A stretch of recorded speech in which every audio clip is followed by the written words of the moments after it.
Yes. Welcome to the session of the whole atmospheric working group. On behalf of the whole atmospheric working group team, I'm going to start this session by giving a short overview, which I hope will show up very soon on the screen. Just FYI for any presenters in the room, this laptop that is here in the front does not control anything, okay? This is just so you don't have to stand like this, okay? So just so you heard I do, let's jump in the overview and developments that we've been working on in the past months. Just as a reminder, the models that are relevant to our working group comprise the vacuum X, with model top ranging from 10 to minus 7, 10 to minus 9 hectopascal. We have vacuum with a top at about 10 to the minus 5th hectopascal, corresponding to 140 kilometers. And we also have the CAM MT, which is short for mid-top, and it has a model top at about 80 kilometers.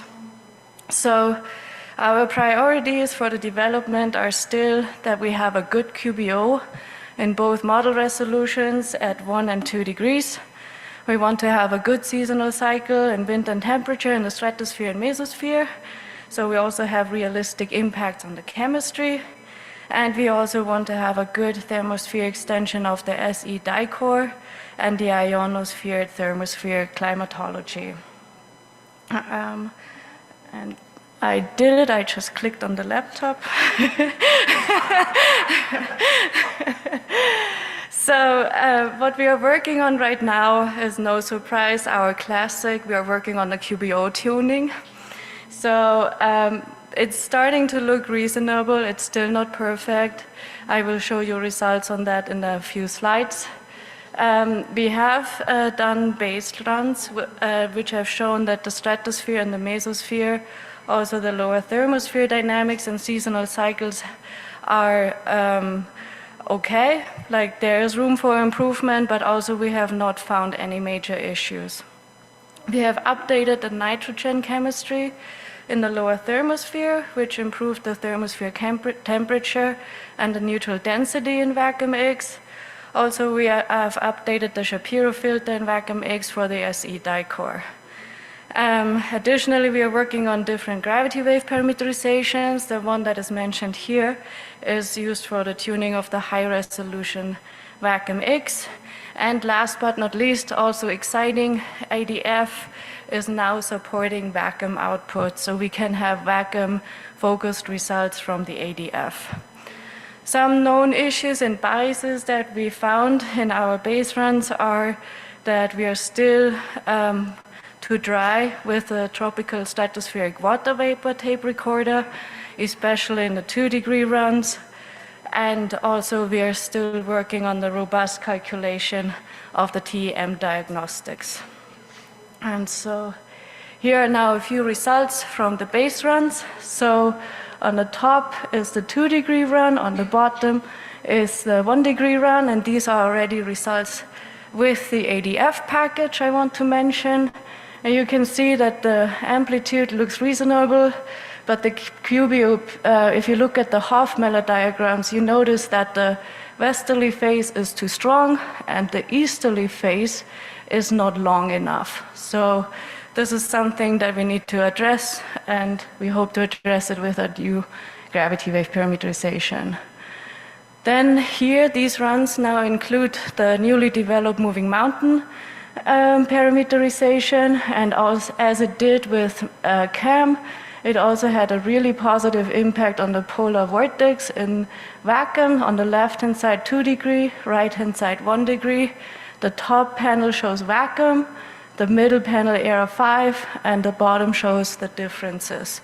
And you can see that especially including this parameterization led to a real improvement in the representation of the polar vortex jet axis, which is especially important also in the southern hemisphere. And here, just real quick, are the seasonal cycles. The polar vortex in the northern hemisphere is still too low, so we have to tune this up but overall it agrees quite well, and especially here in the southern hemisphere, the differences are on the order of like 5 meters per second between ERA 5 and vacuum. So our current development plans are at the moment that for vacuum that we want to develop a new method to calculate the zonal means. For TEM fluxes, I will talk about that more in a minute. We are also working on inline photolysis with the TUVX model, and also vacuum with the MPAS as a dicore is in development. For vacuum X, we are working on a two-way coupling with Gamera, and then also we are working on an improved ionosphere, dynamo and transport, scale-aware gravity wave parameterization, and also on the interface with JEDI for space weather data assimilation. Also, we are thinking about already long-term, so we want to further reduce the model costs. We are aware that especially for universities, vacuum and vacuum X are expensive to run. So we are looking into different ML applications, and one potential venue could include that we replace the troposphere from a physics-based model to an ML model, and also include different machine learned parameterizations, like for example aerosol and microphysics or gravity waves. So I promised to talk more about the zonal mean flux calculations for TEM. This is work mostly done by Francis Witt, and also Justin Richling has worked a lot on getting these fluxes into ADF. Basically, how the issue is in this project is that in SE, the dicore, with the SE dicore, the grid is unstructured. So you basically cannot calculate a zonal mean for the TEM fluxes. So what Francis did is that he included an ESMF library where he could, on the fly, regrid this unstructured SE grid to a lat-lon FV grid, which would then make it rather straightforward to calculate zonal means for the TEM calculations. And this was very successful. Like it only added 1 to 2% cost, and like it was a tremendous effort from Francis. However, like working on it, we noticed that there is a potential noise issue, especially on the high latitudes, which we still need to figure out. So Michong, Francis, and Justin are working on this. Then June has implemented an inline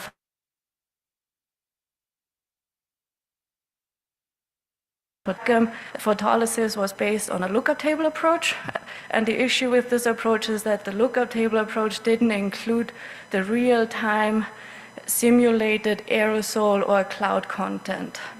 And so with this new approach, we are actually taking into account the real-time aerosol content, and based on that, the actinic flux can be calculated. And in a first test with the Pinatubo eruption, June could show that the sulfate aerosol layer in the stratosphere can have an effect on the photolysis rates in the atmosphere. Then vacuum is also extended to the MPAS dicore. This is work that Sude is working on, and she already has a first paper on it where she had a stable run with the MPAS dicore and a 70 vertical layer vacuum version with a horizontal grid spacing of 120 kilometers.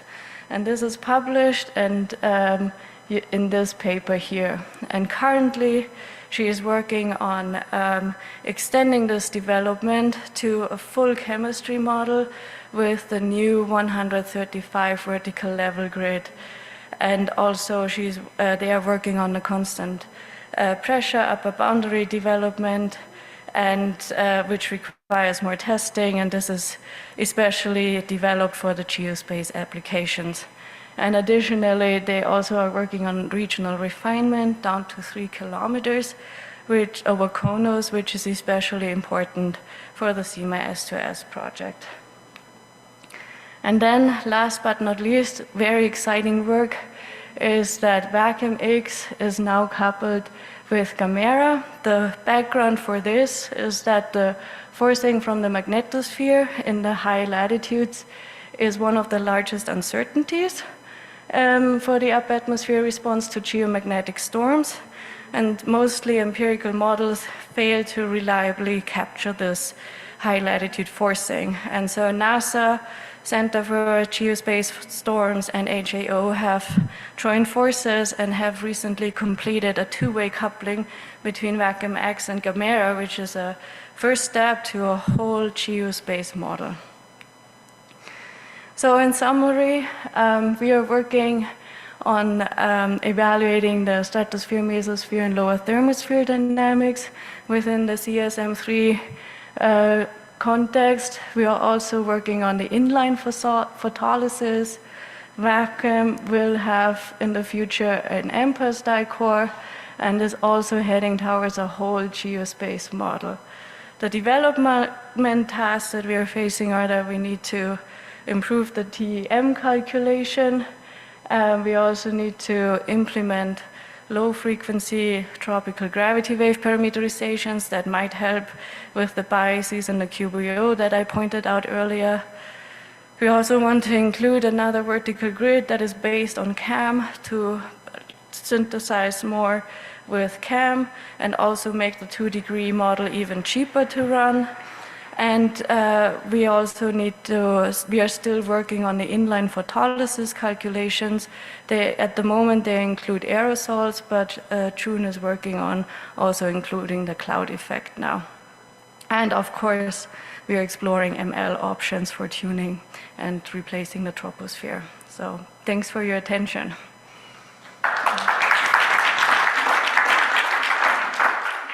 Are there any questions? Do we have time for questions? I don't know, Daniele. I'm asking you. Yeah, let's do. Okay. Good. Then the next speaker, Mijong.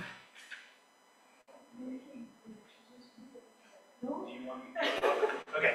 I've been asked by both Martina and Mijong to introduce people. Okay, so first talk for today, we have dynamical and chemical variabilities in CSM3 WACOM 7 by Mijong. Thank you, Daniele. I forced you to introduce me. No, it was a great pleasure. Okay, awesome. Oh, great. Okay, hello everyone. I'm Mijong, and first of all, I'd like to thank my co-authors, everyone on the list. In fact, I'd like to thank many of you in the audience. And you might notice my title is very vague or generous. So you have no idea what I'm going to talk about. What I'm going to talk about today is,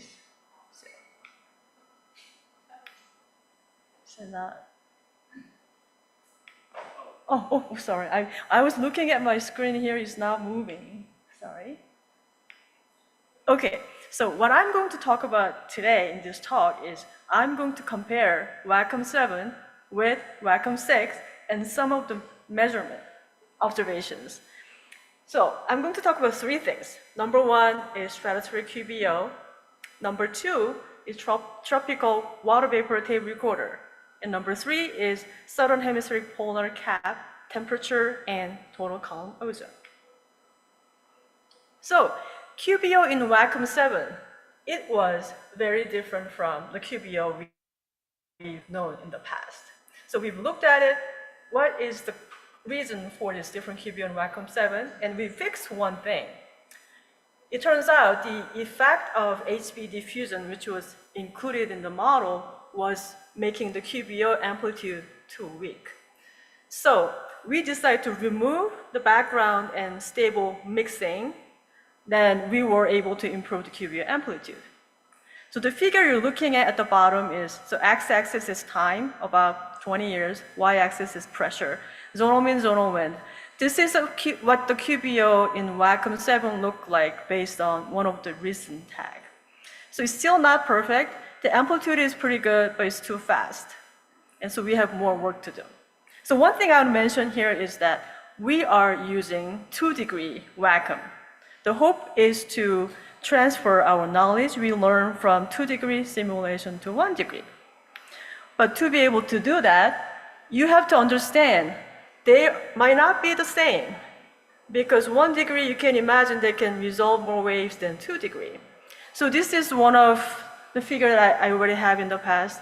Let's compare QBO in 1 degree versus 2 degree.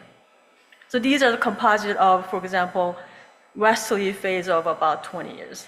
So on the left is 1 degree simulation. This is actually Wacom 5.4, the same version Rolando and Yaga used in their paper in 2019. And on the right is Wacom 6 2 degree. So they do have pretty reasonable amplitude and period, but if you look at the detail, this is consistent with Martina's talk, in fact. In 2 degree, westerly is maybe stronger, easterly is weaker.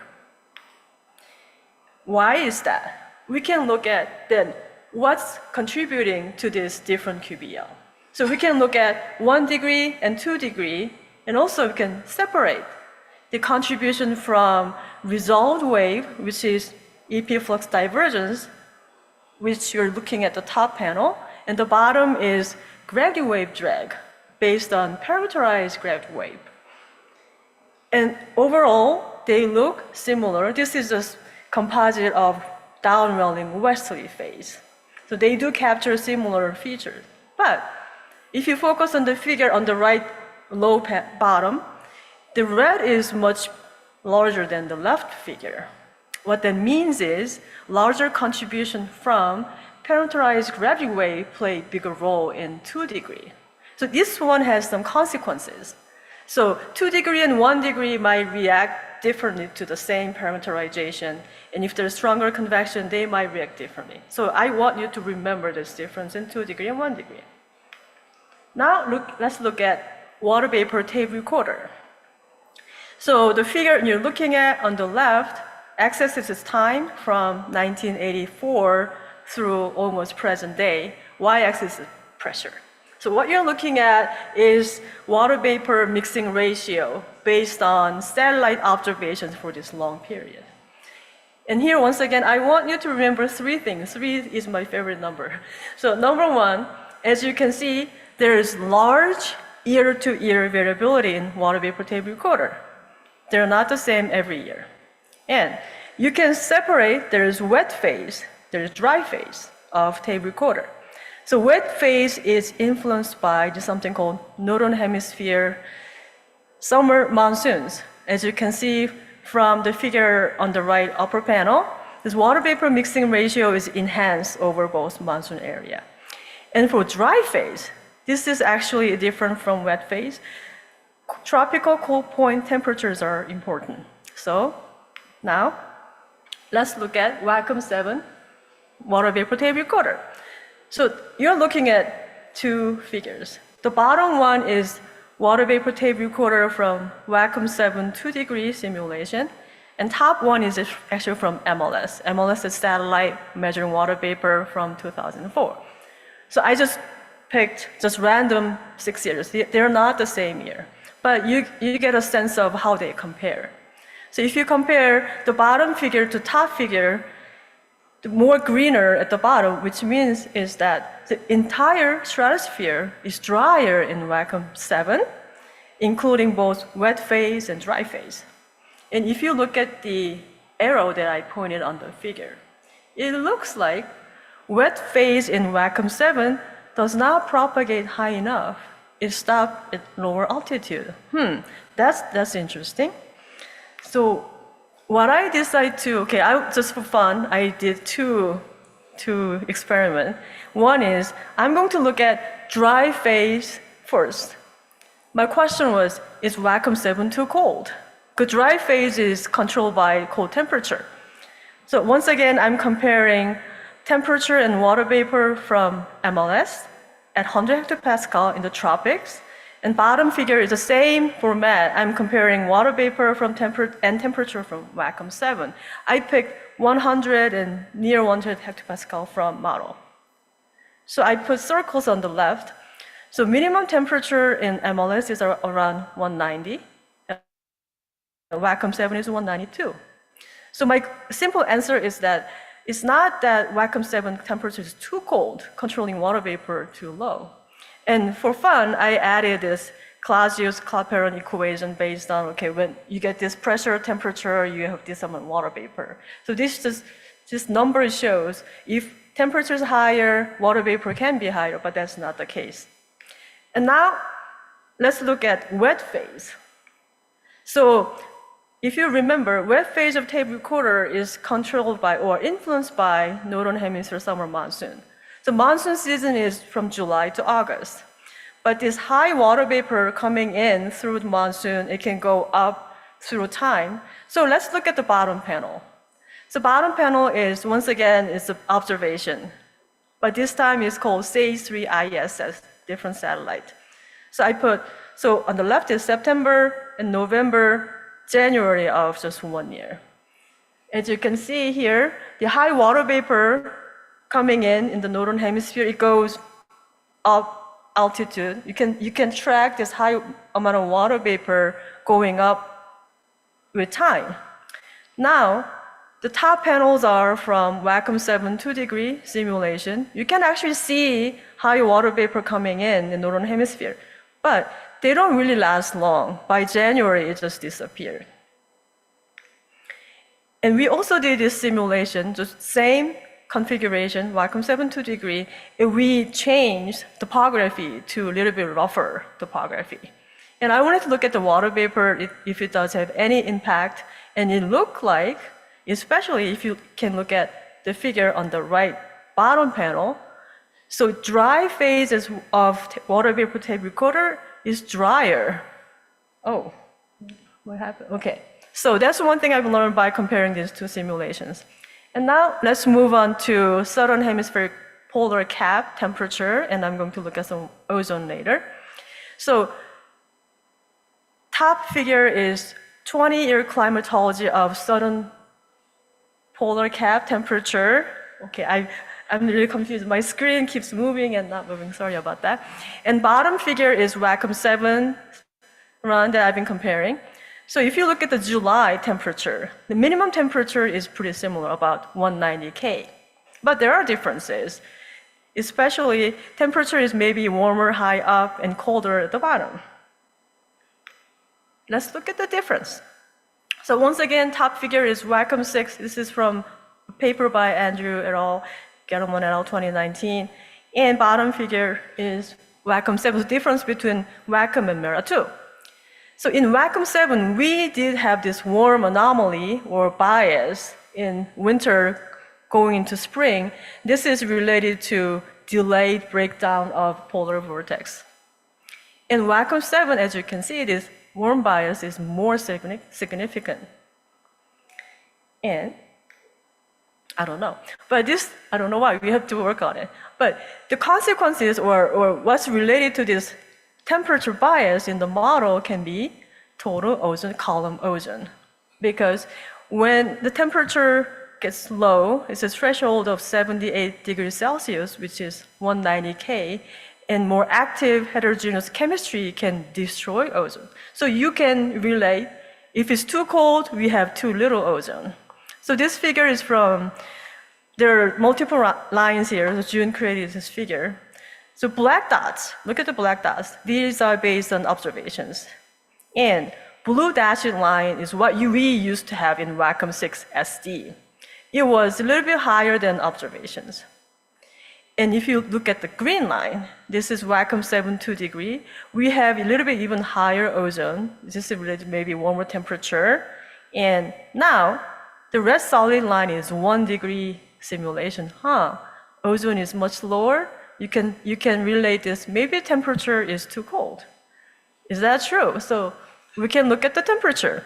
Now, so June compared this 2 degree and 1 degree run just for September, November in southern hemisphere, comparing two temperatures. And the anomaly figure on the right shows 2 degrees much warmer, 1 degree is colder.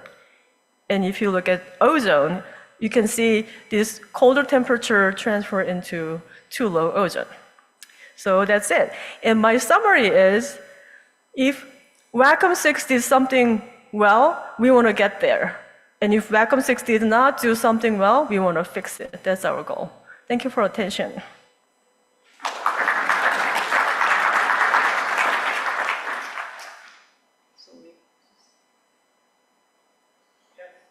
Question or? Oh, okay, question. Thanks for the talk. I think the Barrett scheme for convective gravity parameterization has some scale-sensitive parameter like a cloud fraction. Have you considered tuning it for different resolution? Yes, yes. So we've been doing lots of tuning in the past almost 2 years. And one thing I wanted to mention is, so we're still working on it. So we have something called cam tag. It changes quite often, and different cam tag produce different QBO. So we are learning by tuning the QBO with these parameters, but we get different QBO with each tag. So by maybe finalizing our model, we can find perfect combination of tuning parameters and be able to do good QBO. Thank you. Very nice talk. So in the polar region, is the moving mountain parameterization operating in both? I believe so, yes. Are the tunings different? So you might have Martina to said tune no. that. And another thing you might have to worry about is that was one realization. So you could have, if you average 3 or 4 realizations, you might on average get what Mara or whatever you're comparing to gets. So it's hard to really say just looking at one run. Yeah, that's great. That's great. When you did the tape recorder, that was not a nudged simulation. Did you do a nudged simulation to see if that tape recorder looks better? Not yet. So Martina so watch your head. We haven't done it yet. Yeah, then you could see if the temperature actually matters. But Okay, great. Thank you. Okay, then next speaker. Time for next speaker. And next we have a remote presentation by Selina Zhang, record high ozone in southern mid-latitude tropopause region driven by dynamical and chemical effects of the 2019 southern stratospheric warming. Hi, Dawn, yes. you can share your screen. I'm not sure. Hi, Dawn, yes. you can share your screen.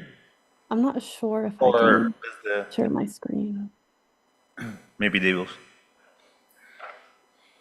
I sent a request to do so. Okay. Okay, I see a thumbs up. Okay, wonderful. Take it away. Great, thank you. So my name is Selena and I'm IT, and today I'll be talking about some recent work that we've done in collaboration with June and Doug, where we've been interested in investigating this record high ozone anomaly that we observed in the Southern Hemisphere mid-latitude tropopause region and how we attributed that to the 2019 SSW. So in early 2020, there were very large chemical perturbations observed in the upper troposphere and lower stratosphere. So these plots come from MLS data, and they're zonal averages between 30 and 50 degrees south around the tropopause region. And the red line here is the 2019 to 2020 data, and the solid blue line is the average of the previous MLS data record from 2004 to 2018. And what we see is that in 2019 and 2020, both ozone and carbon monoxide are much higher than the previous annual average. And the shading here is the full range of climatology. So we see that the values are record high for both of these chemical species. And to understand what's driving these chemical anomalies, we first need to look at the context of the 2019 Southern Hemisphere, which was very anomalous because of a rare SSW that occurred in early September. So here we see the telltale signs of an SSW, which is a slowdown of the zonal winds of the polar vortex, and with that slowdown of winds, also a very sharp increase in polar cap temperature. So we see here over the course of a few days, you get a jump of over 30 Kelvin in temperature in the stratosphere. And this SSW has previously been connected to a record negative SAM. So the southern annular mode is the position of the tropospheric eddy-driven westerly jet in the southern hemisphere. When it's more poleward, it's in its positive phase. When it's more equatorward, it's in its negative phase. And we see in the SAM indices on the left that following the SSW, you have record negative SAM indices. And it's known that a negative SAM influences climate throughout the southern hemisphere. And in Australia, it influences climate, especially in the southeastern region, where you get less precipitation and hotter temperatures. And with hot and dry conditions, you can have wildfires. So indeed, in 2019 and 2020, Australia had a very severe bushfire season, and you can see that in images from the satellites as well as from the ground. And this wildfire season was very anomalous, not only because of the large area burned, but also because it was associated with a number of extreme weather events known as pyrocumulonimbus clouds or pyro-CVs. So pyro-CVs are wildfire-initiated or sustained thunderstorms that create essentially this chimney of smoke that mimics a volcanic eruption, and it can send wildfire products into the upper troposphere or even directly into the stratosphere if there's strong enough convection. And in late December of 2019 and early January of 2020, we saw a number of pyro-CVs which injected wildfire smoke directly into the stratosphere. And you can see in these satellite images on the left that that smoke is being carried in the large-scale circulation. So these pyro-CV events have been termed the Australian New Year Super Outbreak, or ANYSO. And this map is showing where those pyro-CV events occurred, all in that southeastern region of Australia, which is mostly affected by the negative SAM and the SSW. And during the super outbreak, over the course of just a week or so, it's estimated that over 1 teragram of smoke was injected directly into the stratosphere. So the motivating questions for our project was, how did these pyro-CVs influence UTLS composition and chemistry, and also whether dynamical effects of the 2019 SSW played a role in driving record high ozone?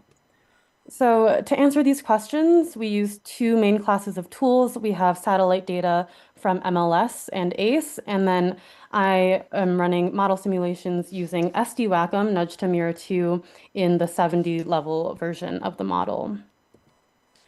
So first, going back to that motivating ozone anomaly, this is MLS calculated anomalies. Looking at January, we see in the mid-latitude UTLS region that there is really high ozone. So we're above 3 sigma from the climatological mean. But if we look back in time, what we saw was that these ozone anomalies actually date all the way back to September of 2019.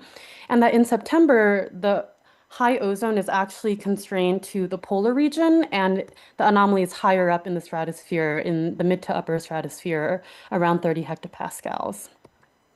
And the fact that we see the anomaly in this specific region tells us that what's driving this high ozone is suppressed polar stratospheric cloud formation, because 30 hectopascals is the typical height of PSC formation, and these are the surfaces for ozone depletion. It makes sense that with an SSW, when you have much warmer polar temperatures, you're suppressing the cloud formation and you're reducing the amount of ozone that can be depleted. And if we step forward in time, we see that there's a downward propagation of this ozone-enriched air.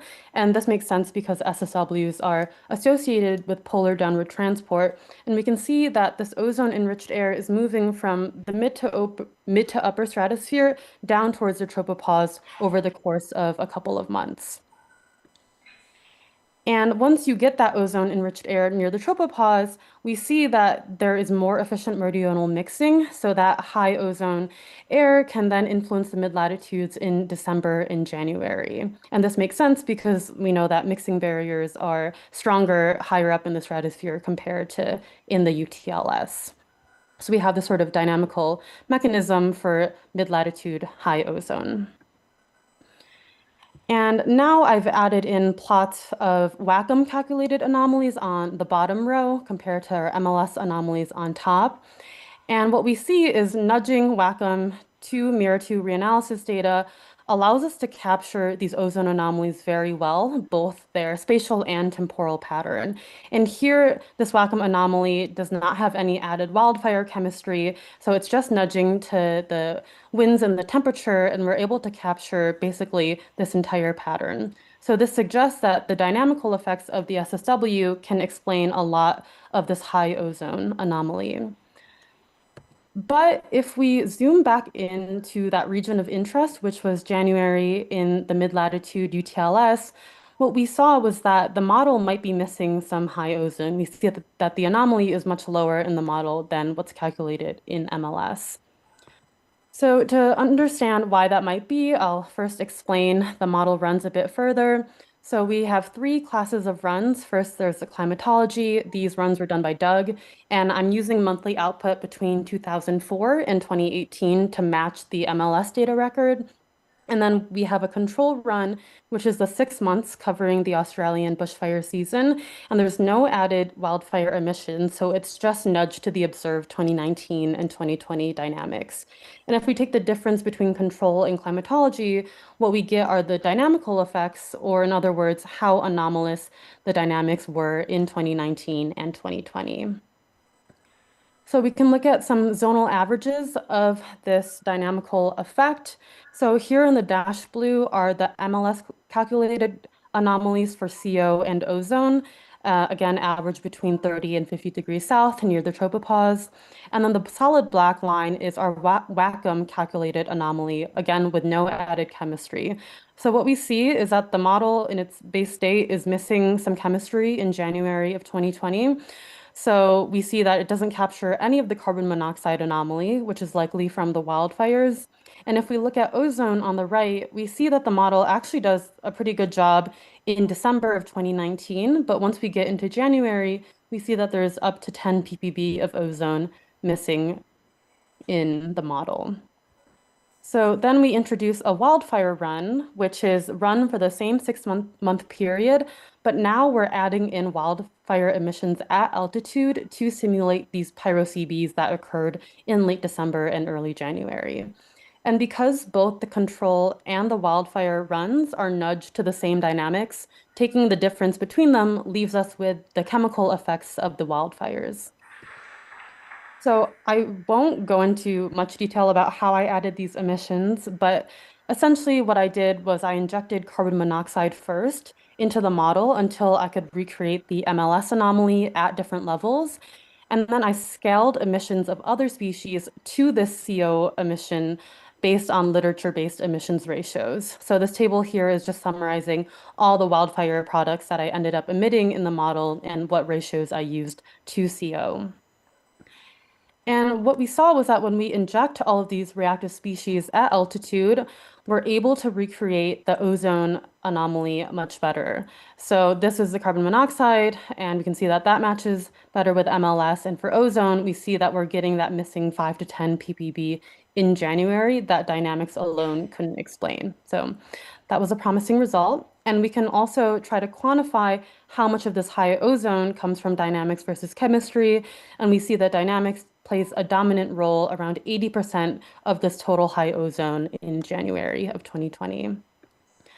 But we can't rule out uncertainty in transport simulated in the model, even though we're nudging to dynamics. So we also wanted to see whether we could separate chemical and dynamical effects from satellite data alone.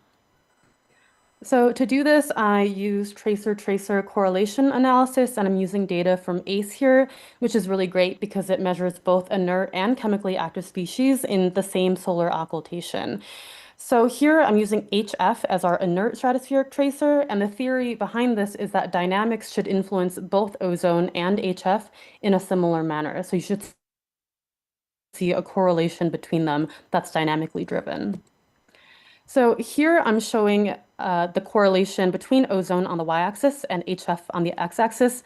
Every point here is a single solar occultation from ACE between 2004 and 2018. And you can see that they're generally correlated, and there's interannual variability in these fits, and that's what this gray shading is.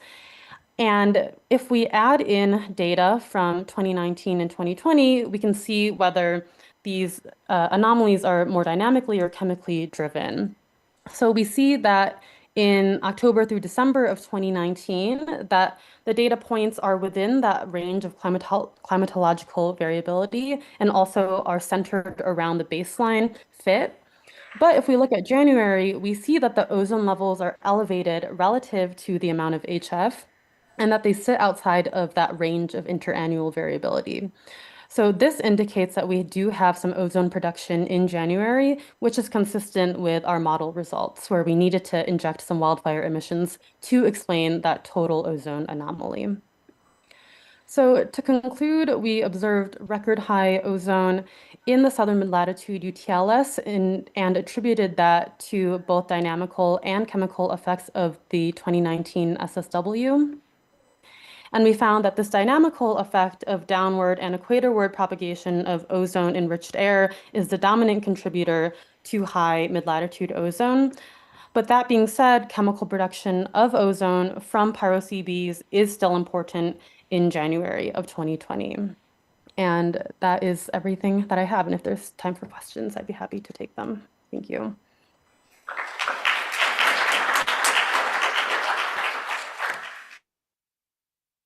Thank you. Any questions? I can moderate from here because you're not going to see when people come, but Rafa. Really nice talk.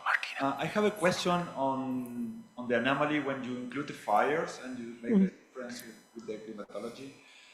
For CO, the model decreases after December or between December and January faster than what does for ozone. Do you know why? I mean, that's because it was a pulse on the emission and you should include emissions for a longer period of time of CO? Or why is that difference between CO and ozone? That's a great question. So for my emissions, I'm only emitting on 4 days, which are known to have direct stratospheric injection of wildfire smoke. So that's December 29th through 31st and January 4th. But it was a very active wildfire season, and I think that there is more CO sort of in the UTLS region. But since I'm only like adding in emissions on those 4 days, I think we're getting a faster decay than if we're representing emissions sort of in the upper troposphere as well as those 4 most extreme pyro-CB events. So this is capturing the largest events, but I think there are some smaller events later on that would help match that even better. Thank you. Thank you. Okay. Thank you, Selena. There seems to be no more questions. Thank you for your talk. We move on to the next one. So we have Dai Kashin presenting on contribution of gravity waves to the lower thermospheric winter to summer meridional circulation in high resolution WACAM-X. This button, push forward. This is the pointer. I can see.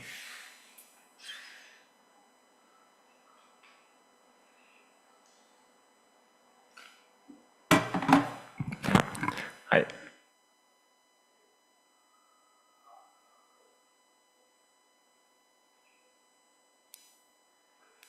Okay. Can you hear me? Okay. Thank you. Sorry, I can put this for you. You can show. So you can see, you don't have to look. That's nice. Yeah. Okay. Oh. I see. Thank you. Oh, thank you for the introduction. I'm Daiko Singh, and today I'll talk about the lower atmospheric circulation analyzed by the high resolution WACAM-X. First of all, I'll introduce the meridional circulation in the MLT region. There are several meridional circulation in the upper mesosphere and lower thermosphere and middle thermosphere. And these circulations are related to the temperature structure. And in this upper mesospheric circulation is related to the gravity wave cosine, and in this lower thermospheric circulation is mainly related to the gravity wave and tidal wave, but the driving mechanism is unclear, and there are some weak bias for lower resolution models. And WACAM is a powerful tool for analyzing this circulation for these studies.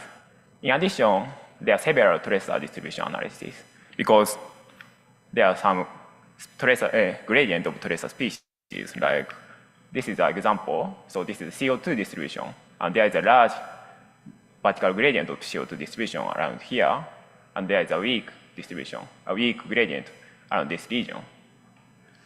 The middle thermosphere circulation is mainly driven by ion drag and diabatic heating and pressure gradient force. So there are maybe some different mechanisms that driving these circulations. So in this study, to analyze the origin and nature of waves driving this circulation, the dynamical process through the middle atmosphere is examined using high-resolution WACAM-X. For this study, I used the WACAM-X with a horizontal resolution with 25 kilometers, and the vertical resolution is 0.7 kilometers. And I used the data for 1 year from January to December. And in this study, I specified the small-scale disturbances. That is regarded as the gravity wave. It's defined as the waves with zonal wavelength smaller than 2,000 kilometers. So this is the overall results. The left panel shows the Weber star, the meridional component of the residual mean circulation, and the right panel is the zonal mean, zonal wind, and AP flux divergence. So for the meridional flow, we can see in this region, there is a southward flow in this region. And for the AP flux divergence, we can see the positive forcing in this region and negative forcing in this region. So this distribution is consistent with this circulation. So we can consider some wave-driven mechanism. In addition, I made a little more further analysis for smaller scale components. So this is the AP flux divergence and zonal mean, zonal wind. And the lower panel shows the accumulated AP flux divergence, which is accumulated from zonal wave number 1 to zonal wave number 2, 3, and all zonal wave number in this region, and also in this region. For large-scale components from wave number 1 to wave number 2, there is a large negative contribution around this for both regions. And these components correspond to the migrating tidal waves. And for small-scale waves from wave number 10 to 200 in this region, there are large contribution for the net forcing. So there is a large negative forcing in this region, and there is a large positive forcing in this region. The smallest waves are very small contribution. In addition, so I plotted the similar figure, but only using the AP flux divergence due to the waves smaller than 2,000 kilometers. So it is also consistent. So we can see negative forcing here and positive forcing here. So almost all of this structure is explained by this structure. In addition, I checked the momentum flux divergence only. So this is the vertical component of the AP flux divergence. So it is also similar. So we can analyze more further for the vertical component of the momentum flux. So here shows the vertical momentum flux divergence, and I also checked the seasonal variation. So this figure shows the 1 year distribution and time and latitude distribution of Weber star and wave forcing for due to the small scale wave in this altitude region from 115 to 120 kilometers. So we can see the southward flow in this season and also in this season. And in this season, we can see northward flow. And this distribution is consistent with the wave forcing. So we can see positive wave forcing in here, and also here. And the negative forcing observed here, and here, and here. So this distribution of the forcing is consistent with the circulation. Then I checked the phase speed distribution. So the right panel shows the momentum flux as a function of phase speed and altitude. It is derived by the 2D FFT. So the color indicates the U prime W prime bar, and the white contour indicates the wave forcing, and black curves are the zonal wind. So U prime W prime bar is positive for eastward waves and negative for westward waves. That indicates the upward propagation of gravity waves. And we can also see that there is a slow westward wave. In this region, the westward waves are dissipated in this region and makes the westward negative forcing. This negative forcing corresponds to the negative forcing here. And for eastward waves, we can see large positive forcing that corresponds to the positive forcing here. In addition, we can see that the waves slower than the zonal mean, zonal wind is also dominant in this region. But these waves cannot propagate from below. So I checked where these waves are coming from. So here shows the vertical energy flux. The sign of vertical wave energy flux corresponds to the wave propagation. So the positive region indicates the upward wave propagation, and the negative region indicates the downward wave propagation. So we can see very clear contrast at here around 67 kilometers. That indicates the divergence of eastward waves around here, and also for the fast westward waves. So these waves are diverge around this region. On the other hand, for slower westward waves, this value is positive over all altitude. So these waves are propagated from the stratosphere, like here. But for this region and this region, there is a divergence of waves at this altitude. So I also checked the horizontal distribution, so latitude, height distribution of U prime phi prime bar for eastward waves and westward waves is shown. For eastward waves, we can also see there is a large clear divergence at this altitude. As a contour is zonal mean, and the color is U double prime phi prime bar. So we can see there is a very clear divergence at this altitude over wide longitude. Although it is not so clear for westward components because the westward waves are generated more low altitude. So the question is it possible to estimate this wave generation from the mesospheric jet structure, but because it looks related to the structure of zonal wind. So I checked the absolute horizontal temperature gradient. Here shows the temperature gradient at the same latitude region. This value generally increases with the altitude, and we can see large value in the above the zonal wind maximum. And the zonal variation, there is a maximum here, and maximum around here, looks associated with the jet structure. So zonal wind is also large, strong here, and here, and here. So it looks related.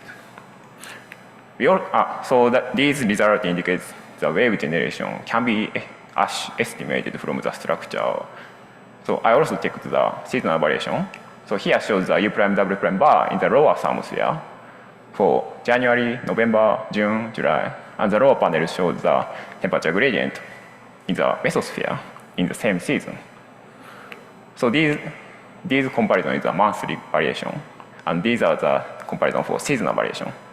We can see some seasonal variation because we can see large positive U prime W prime bar in the winter high latitude here and here in the lower thermosphere. It is consistent with a large temperature gradient around this region and this region. In addition to the seasonal variation, we can see some monthly variation. That is large positive U prime W momentum flux here, but it moved to eastward here, and the maximum, it is not so clear from this figure, but yeah, the maximum observed here, and also here, and here, and here. So this distribution is consistent with the pattern of large temperature gradient region. So temperature gradient indicates the wave generation region. So this is a conclusion. The mechanism driving the lower thermospheric circulation is examined. In the winter hemisphere, the generation of eastward gravity waves from the strong westerly jet is important. The characteristic is different from westward waves because westward waves are propagated from lower heights and dissipate in the upper hemisphere that contribute to the mesospheric circulation. In addition, the gravity wave generation in the mesosphere could be estimated from the temperature gradient that may contribute to the improvement of the parameterization. That's all. Thank you.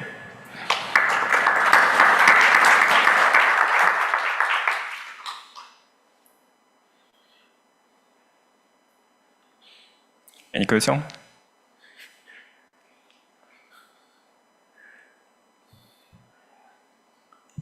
So is there a difference between the July and the January? Two different solstices?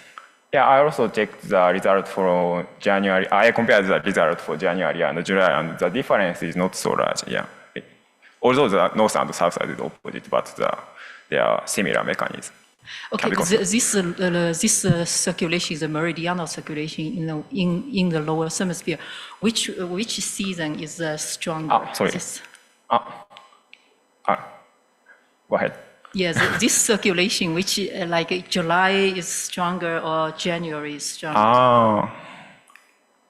I think I compared the I don't, sorry, I don't have the figure. Yeah, I compared the result for January and July, but the difference is not so large. Yeah.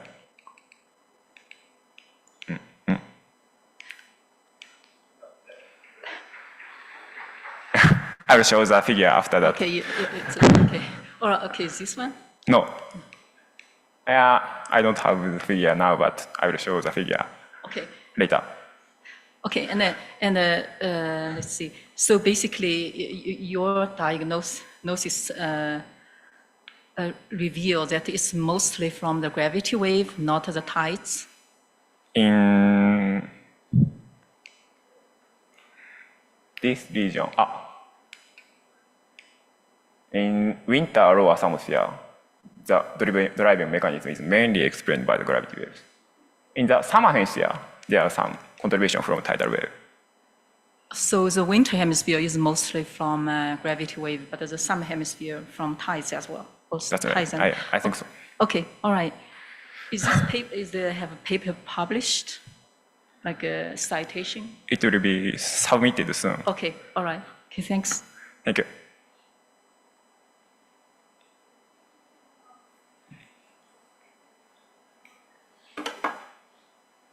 No? Thank you.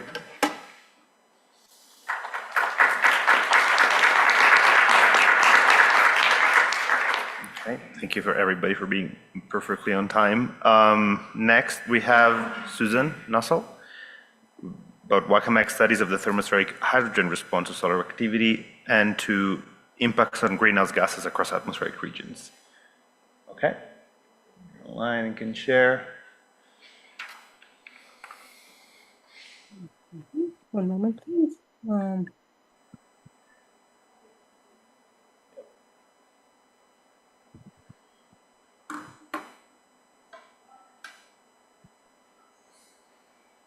You able to see? Yes, we can see fine. Thank you. You can go ahead. Thank you very much. And good afternoon, everyone.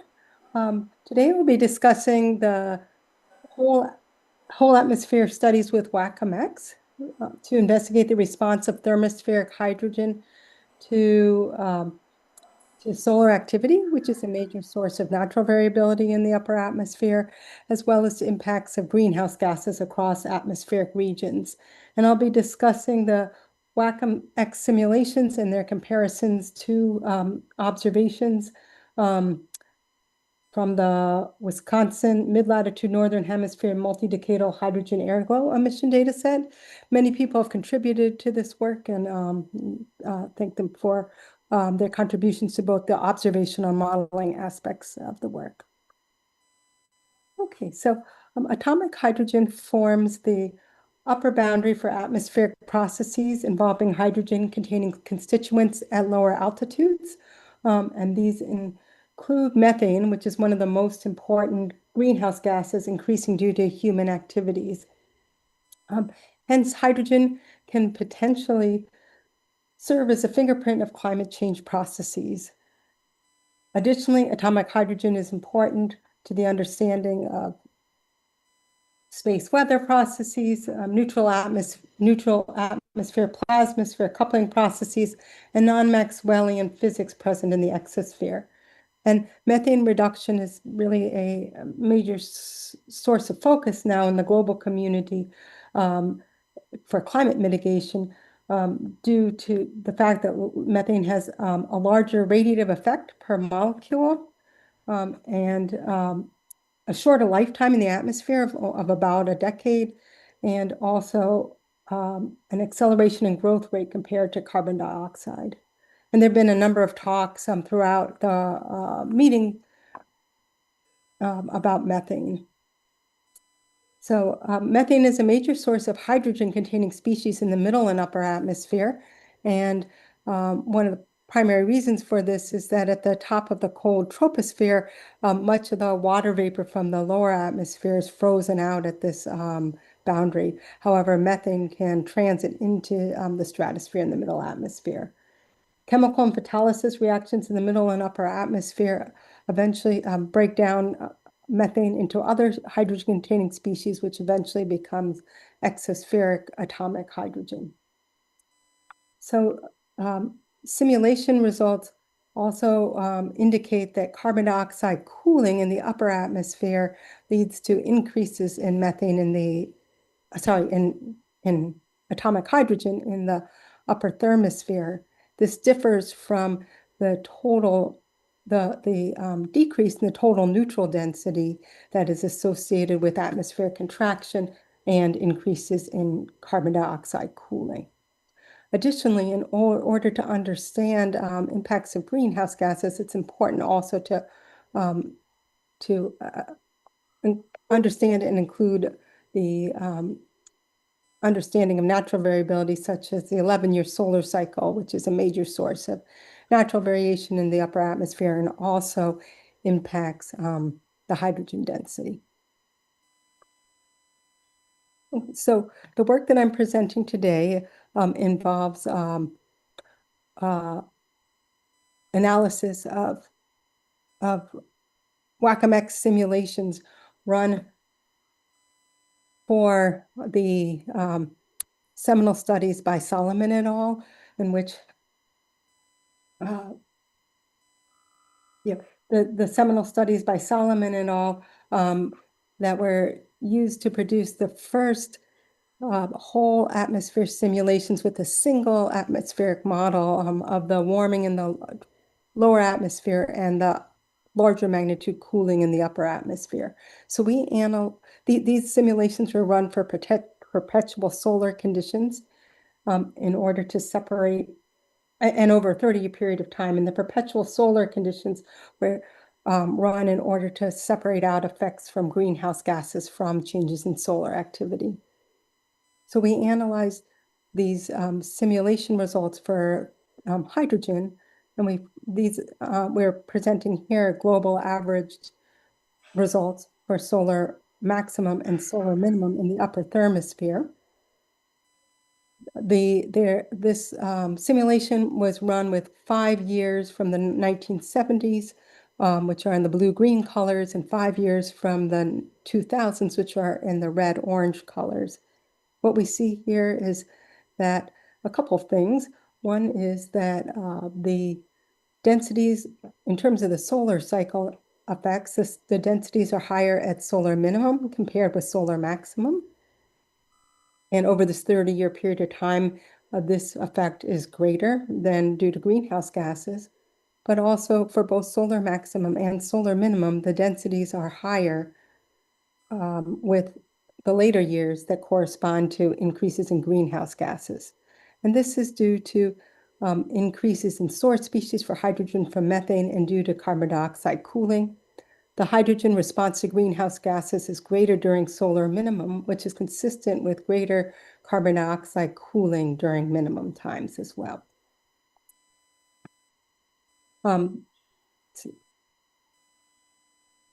Okay, this slide shows the WACAMX simulations of thermospheric hydrogen density profiles near the Pine Bluff, Wisconsin Observatory. And what we're doing here is, what I'm going to talk about next is comparisons with observations using forward modeling. So here we again show the, we're showing the simulation results. We're showing the 5 years in the 1970s and the 5 years in the 2000s for both solar minimum and maximum. And the black curves are the averages of each 5-year grouping.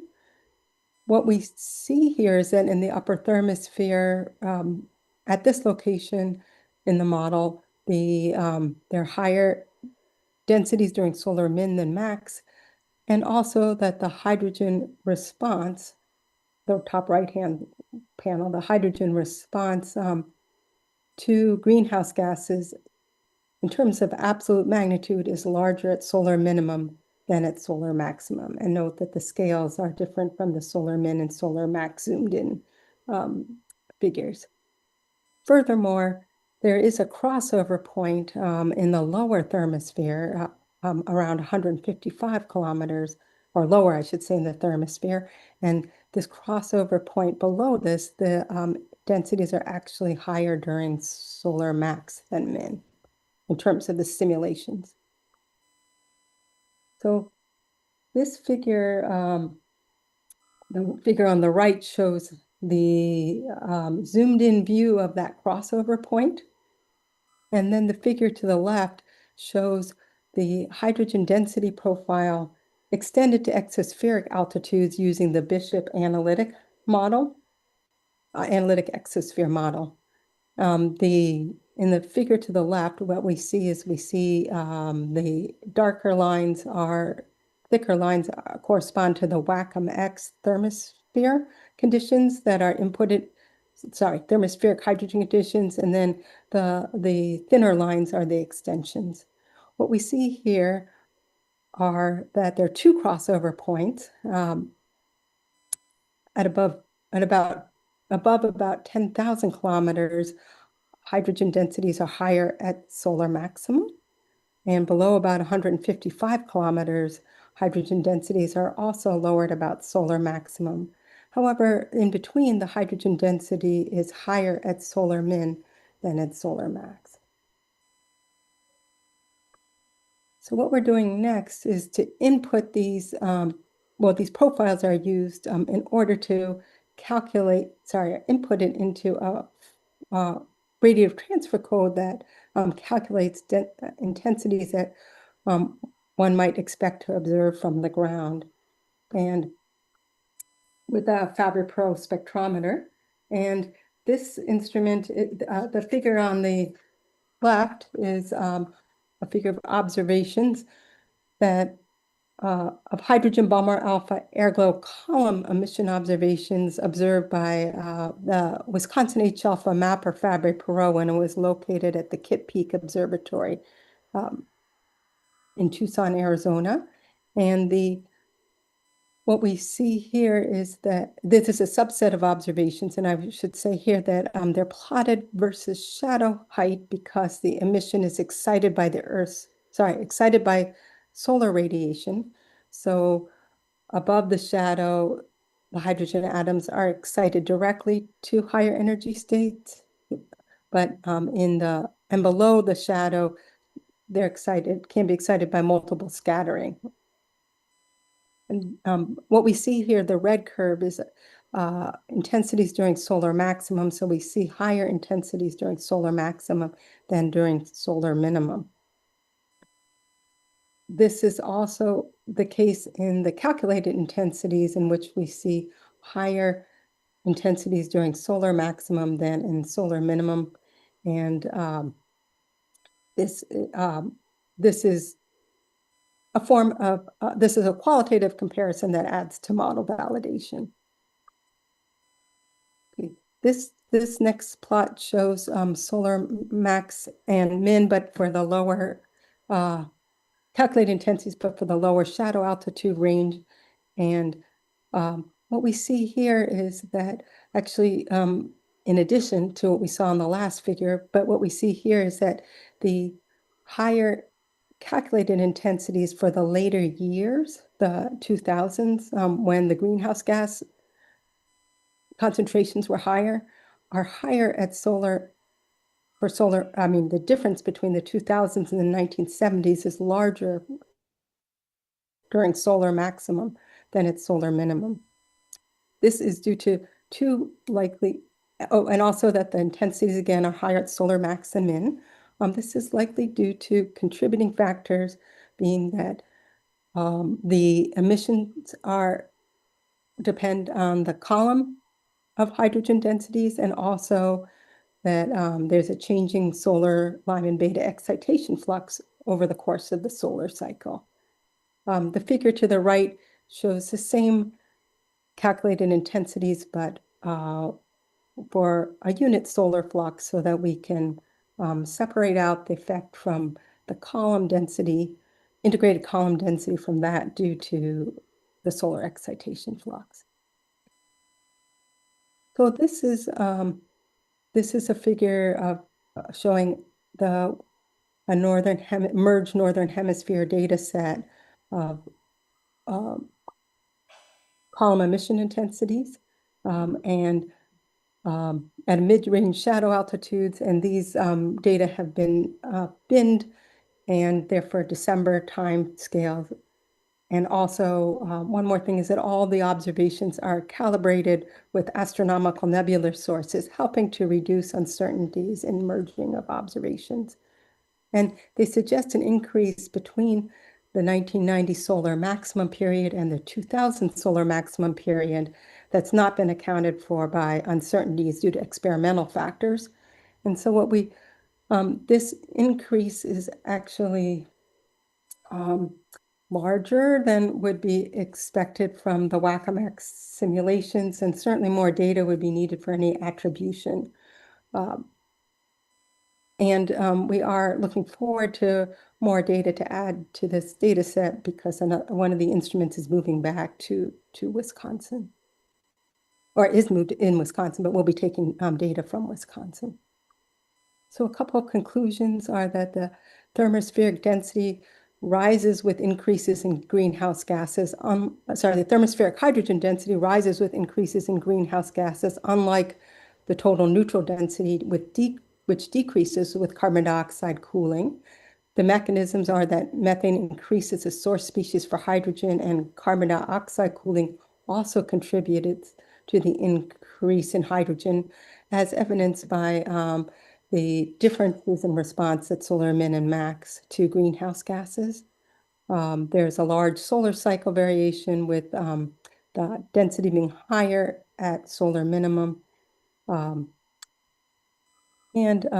just say here, just jump to one more conclusion so I can end, which is that the possible signatures of greenhouse gases, as we think about observations more broadly, might be more apparent in situ measurements of hydrogen in the upper thermosphere at one particular altitude during solar minimum, whereas for ground-based remote sensing of hydrogen column emissions, it would be during solar maximum that we might, the WACOM-X simulations are suggesting we might see a larger signal in the observations. And I'm going to skip this slide just to say that one of the goals of this work is to contribute toward whole atmosphere pattern studies of climate change impacts on hydrogen-containing species across atmospheric regions. And we welcome collaborations with people studying methane, water vapor, and other hydrogen-containing constituents at different altitudes. Thank you very much.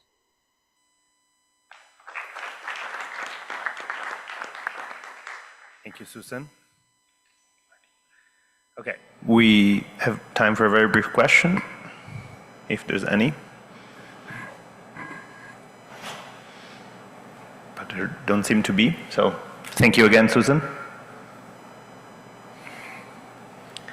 And we can move on to the last talk before break. So we have Joe. Sorry, Joe, I don't know how to pronounce her surname, I'll be honest. Seasonal changes in the thermosphere from WACOM-X filter 21st century projections. I'll say it so that you can remember. Yes, please. Okay. I'm Joe McInerney. I work here at NCAR at the High Altitude Observatory, and Susan, who just spoke, has been working with me, along with Li Ying Chen, also in HAO, on looking at these simulations for the 21st century. So these are just, what we're going to do is look at more seasonal changes, which actually looked a little bit at the annual changes. And so the motivation for this is pretty simple. CAM and WACOM are always doing, for years, have been doing fully coupled model projections as part of CMIPS and the IPCC effort. And we tried this with WACOM-X. We did a fully coupled projection through the 21st century, but the tuning was very time consuming and challenging. So to do the projections we wanted to do here, we decided to just go ahead with the idealized WACOM projection scenario, and this is what that is. It's we use a FX HIST comp set, and we did 4 continuous simulations from 2020 to 2120 using these 4 IPCC scenarios. And we output monthly means and then use those to derive seasonal means, which is a lot of what I'll talk about here. To make things simpler in the thermosphere, using solar minimum quiet conditions and fixed geomagnetic field help a lot to be able to look at the effects of greenhouse gases on the upper atmosphere. This same configuration was used for some hindcast time slice simulations, similar to what Susan was showing from Stan's work. And we did the same thing.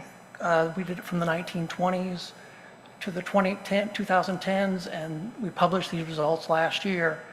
And this is just the neutral temperature changing throughout the 20th century and in the beginning of the 21st century in the 400 kilometers up in the thermosphere. And so these results look pretty good, so we decided to go ahead and do some projections with this same type of idealized WACOMX setup.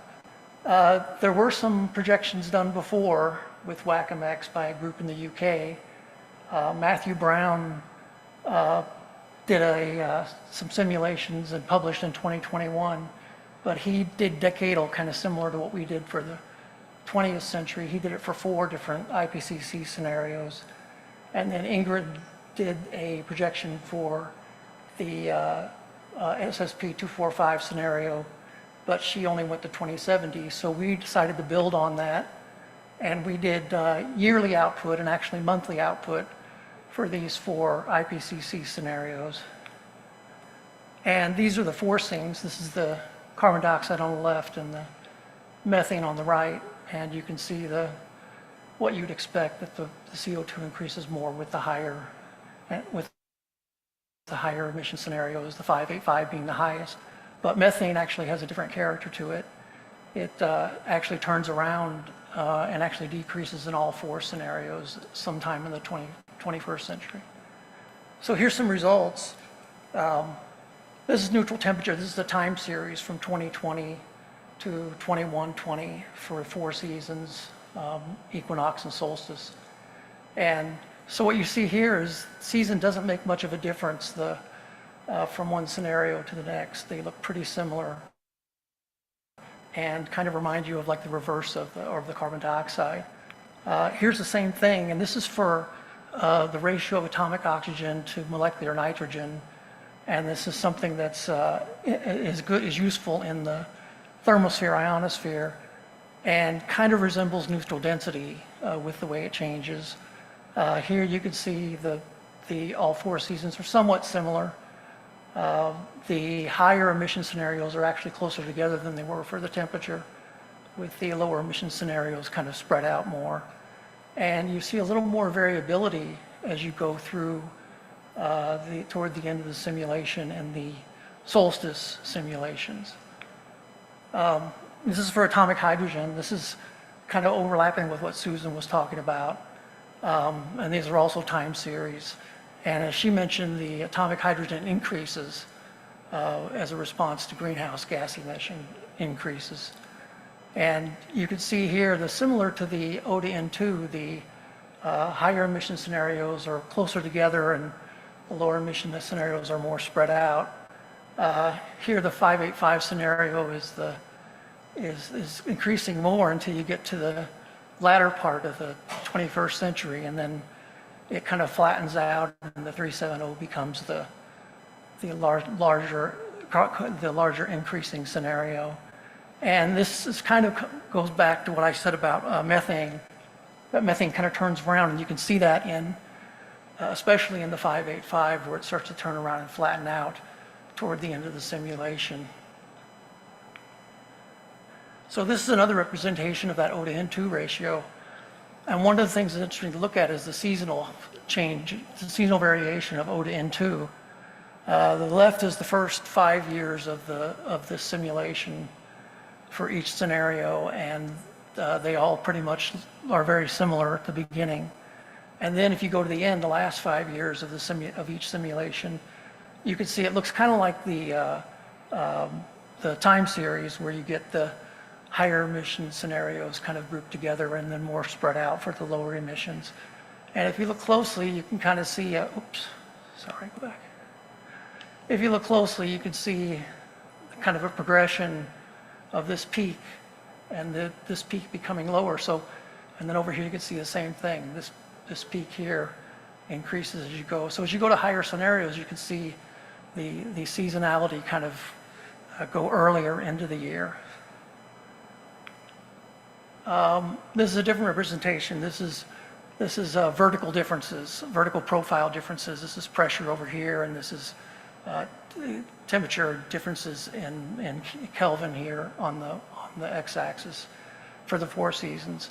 And the thing to notice here is that they all have cooling, stronger, more cooling in the equinox time periods, less so at solstice, and that the least cooling seems to be at the June solstice.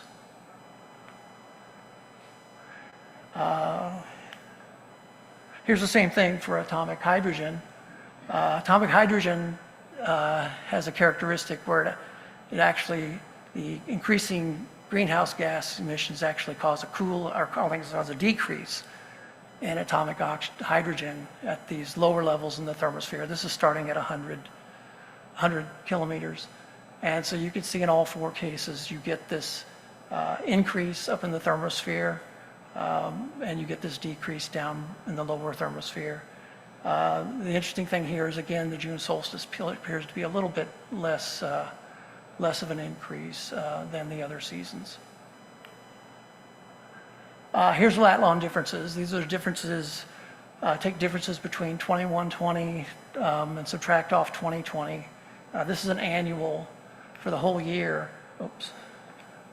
And you can see most of the cooling, larger cooling is in the low latitudes with less cooling at high latitudes. Here's what the different seasons look like for temperature. And you can see that in March you get less cooling at high northern latitudes and more cooling everywhere else. But in the September equinox you get more cooling at the high southern latitudes with more cooling. The solstice looks more like the annual changes where you get more cooling at these lower latitudes. And again, it becomes more clear here that the June temperature, as we saw in hydrogen, the June temperature seems to have less of a change than the other seasons. Here's the same thing for atomic hydrogen, and this is where we're overlapping with what Susan was talking about. This is a % change for the time period of the simulation. Looks a lot like temperature. You get the biggest changes here in the low latitudes and less so at high latitudes. There's a little indication here of a little bit larger increase in atomic hydrogen in the southern and high latitudes. Here's what the different seasons look like.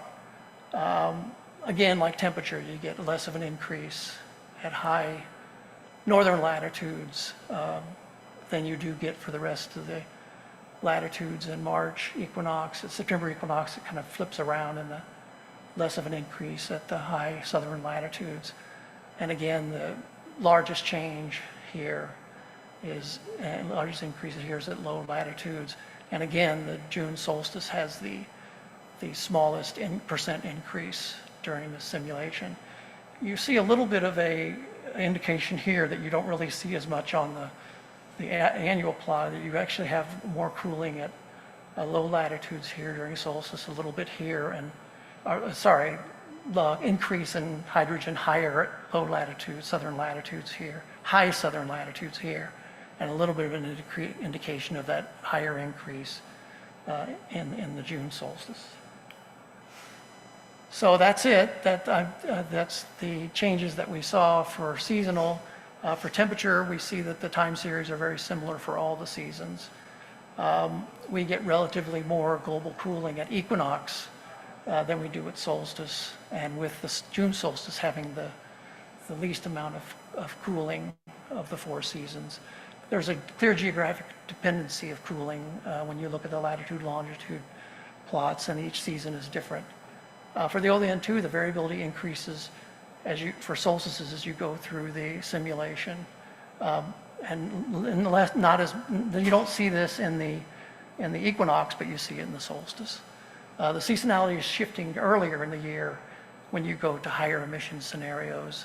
You get a smaller change between the 2 high emission scenarios than you do for the lower emission scenarios. And for atomic hydrogen, earlier decrease in solstice during the 21st century. And you can see that that's due to this methane reversal. As Susan mentioned, atomic hydrogen has a dependence not just on what happens with the lower atmosphere carbon dioxide, but also methane. And you can see in the forcing figures that comes through with the changes here in the hydrogen, that they actually turn around as you go through the simulation. June solstice has smaller increases, which is similar to less cooling in June solstice for the temperature. And there's, again, this geographic dependency, different seasons like we saw in temperature, and it's fairly similar to temperature. From here, we're going to do something we've been wanting to do for a while, which is compare with the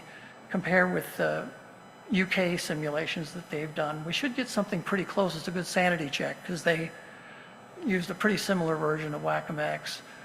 Then we need to work on getting a publication kind of describing the simulation changes, annual changes, and some of these seasonal changes.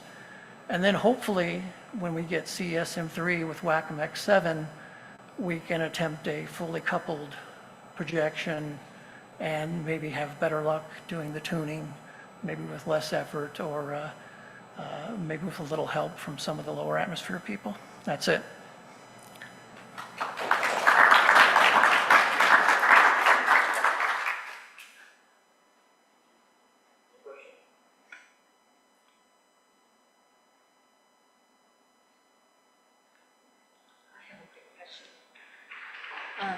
So Joe, so both Susan and in Susan and your simulation, you see a hydrogen increase over the time, and so both the CO2 and the methane, CO2 increase and methane increase, can cause a change in hydrogen increase, right? Do you know which one is more dominant forcing between these two? I know for sure we can clearly see, as you saw in the time series plots, that you can see when methane starts to turn over, especially in the highest, the 585. When you see methane start to turn over there, you see a little bit of a delay when the 585 starts to turn over. So clearly, I think CO2 is a little trickier. I think CO2 will require some different representations of the data, but here you can clearly see that it's not just CO2 causing the changes in atomic hydrogen, that methane does have an effect, and it's a clear effect, even up at 400 kilometers from the methane at the surface. So yeah, maybe that's something we can Yeah, that would be very interesting to find out, contribution from these two forcing. I think for publishing, we definitely need to make some comment on that, so, yeah. Okay, so thank you can you. help me.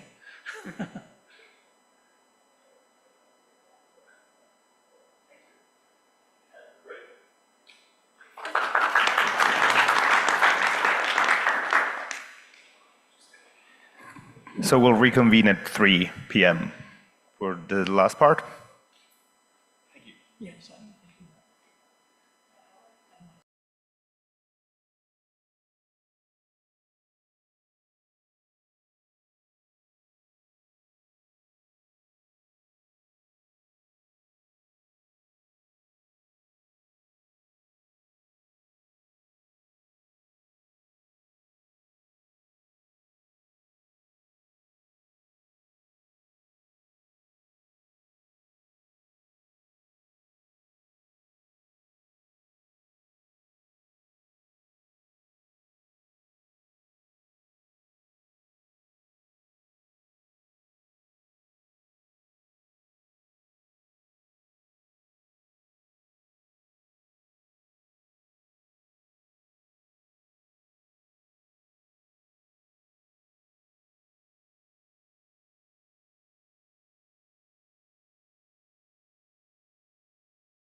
First talk will be given by Daniele Visioni, recent updates on representing large volcanic eruptions in CESM. You have that. Yep. I guess I can. Okay.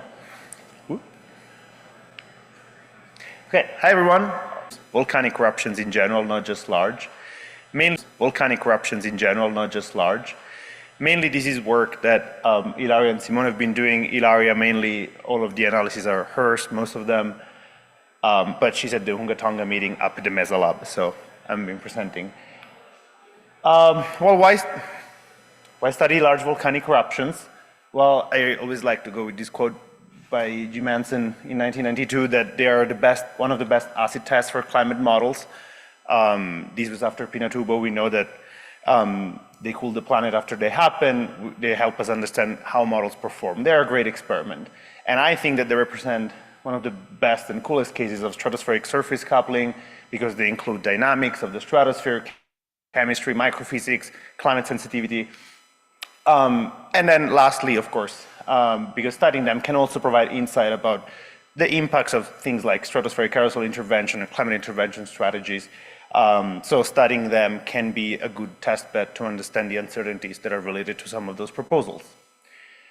But actually studying and modeling these volcanic eruptions is pretty challenging, right? The one we always go to is Pinatubo. So these are results from the ISA MIP, the Interactive Stratospheric Aerosol MIP that was run in 2021, 2022. These are some of the high-level results. If you try to simulate the eruption of Pinatubo in the same way in all the models, you get pretty different results when it comes to surface area density. So here's an example of both overall in the tropics, the surface area density, and this is at Laramie. So you can see that there are clearly large differences between the models. Why are there these differences? Many different things, resolution, dynamics, the different microphysics, most of all. And also, and I think this is an important thing, and I'll get back to there, there's also pretty much a large uncertainty over how to actually even start the eruption, as in what was the height and the magnitude of the injection. This was true for Pinatubo, where the estimates of the amount vary, and also do you start the eruption right at the day where it happened, or do you let it spread a bit? So actually this was another part of the ISAMIP protocol, which was sort of trying to inject at different altitudes or different amounts and trying to figure out what the differences were. So when trying to do model intercomparisons in this case, it gets pretty hard to understand what exactly is the source of the differences one observes. And lastly, the available observations, even for things like Pinatubo, that were very large, but it was now more than 30 years ago, are pretty poor and saturated in many cases. Right here you can see some examples for surface area density. You can see, first of all, the gaps, even for effective radius. First, sulfate burden is sort of pretty poor in many of the ways it's estimated. So there are also challenges in what exactly are we comparing against. Okay. In CSM, with Wacom, been doing volcanic eruptions for a long while. This is a paper done by Anja Schmidt and Mike Mills back in 2018, essentially looking at not just Pinatubo, but a lot of volcanic eruptions starting in the 1980s all the way to 2014, so both large and small, not just looking at the stratospheric aerosols, but also then at the effective radius, at the effective radiative forcing, essentially trying to understand what is actually the magnitude, the forcing produced by the volcanic eruptions. This was done with CSM1 and with MAM, so with model aerosol microphysics. Then in CSM has continued doing interactive volcanic eruptions, so starting from the injection of SO2 also for CMIP6. This was from the paper was led by Nick Davis. Essentially, CSM was the only model in CMIP6 that had interactive stratospheric aerosols and interactive volcanic eruptions. Every other model, UKSM did some runs like this, but then they never published them, so every other model used the prescribed aerosols. So CSM was the only one. The other thing we know, again, the microphysics, so how the actual aerosol size distribution is represented is pretty important. So these was some results from Simone's paper from last year. Normally, the simulations done with CSM up to now had been done with this model aerosol microphysics 4. Those are the log normal curves that you see here. Well, what you can see here, based also on the balloon observations that we have, is that model aerosol microphysics, MAM, it's fast, it works well, but it's not perfect, right? It's a trade-off between speed and accuracy. The other way, the more complex, computationally speaking way to represent the aerosols is through sectional aerosol microphysics. So this is what, this is karma. This is, again, from Simone's paper, you can see these first simulations of Pinatubo using karma, and you can see how they do represent, karma does represent the size distribution quite a lot better, especially for the largest particles, right? And the issue here is that, well, these particles are exactly the one that sort of are the most efficient at reflecting sunlight, so they are quite important for forcing. So if MAM doesn't capture them properly, that's kind of a problem. So the inclusion of karma in CSM2 could be one way to improve the accuracy of simulations of volcanic eruptions. Fundamentally now, here, these analyses have extended Simone's earlier results, showing not just the results for the Pinatubo eruption, which is the largest one, but also for the same kind of eruptions that Anja Schmidt considered back in 2018, so all the way from 1980s, sort of looking at overall 29 small to moderate and large volcanic eruptions using an SO2 dataset in the 2-degree version of CSM2 using both MAM and karma so that we can compare what are the actual differences between them. Just as a note, this is the difference in computation cost. So karma is 8 times more expensive for the 2 degrees version than MAM. So that's, again, one other thing to keep in mind when thinking about these. And this is 3 ensemble members. Those are the simulations that have been done with fixed SSTs. The thing that we've tried to do is sort of to separate the analysis between the 3 different periods, looking at Pinatubo as its own thing, because it was a large volcanic eruptions, again, around 10, 12 teragrams of SO2. The period, especially between 1999 and 2005, when there were almost no volcanic eruptions, or very tiny ones, and then periods with more small volcanic eruptions. First thing to note here, there seems to be like both MAM and karma are representing an eruption that actually the available observations don't seem to observe. When we've looked into this, it looks like the database for these eruptions assumes a much higher altitude for these 2 eruptions that happen here than other data sets. So probably that's another issue, right? This is not the model being wrong, is the initial condition, is the boundary condition for the eruptions being potentially differently estimated. So again, when observing these differences, it's important to keep that in mind as well. But you can see here for Pinatubo, there's probably the largest difference between MAM and karma, where in terms of lifetime, in terms of the e-folding time over the cloud disperses. So we've tried to look at these again in a way more systematic by looking at what happens in large and smaller volcanic eruptions, and we found some pretty interesting thing. So these that we had, that showing up here is sort of the efficacy. Given the amount of SO2 injected that is the same in both runs, what's the AOD that you produce? And the interesting thing to see is that when it comes to the 2 largest volcanic eruptions, El Chichon and Pinatubo, the efficacy converges to the same number for both things. To me, this is a suggestion of the fact that fundamentally both MAM and karma are somewhat tuned to have this efficacy for the eruptions that are the most studied. But then there is a 20 to 30% difference in the efficacy when it comes to other kind of volcanic eruptions. So, and you can see here how MAM, so in these other plots, you can see we have sort of the temporal dots and for each latitude of this difference between burden and AOD, and how essentially MAM always has the same efficacy independently of the eruption size, while karma does change its eruption quite a lot. And we know the interesting thing is that we are starting to see some studies and observation of the fact that during small volcanic eruptions, actually the size distribution does not increase in general, but might even decrease.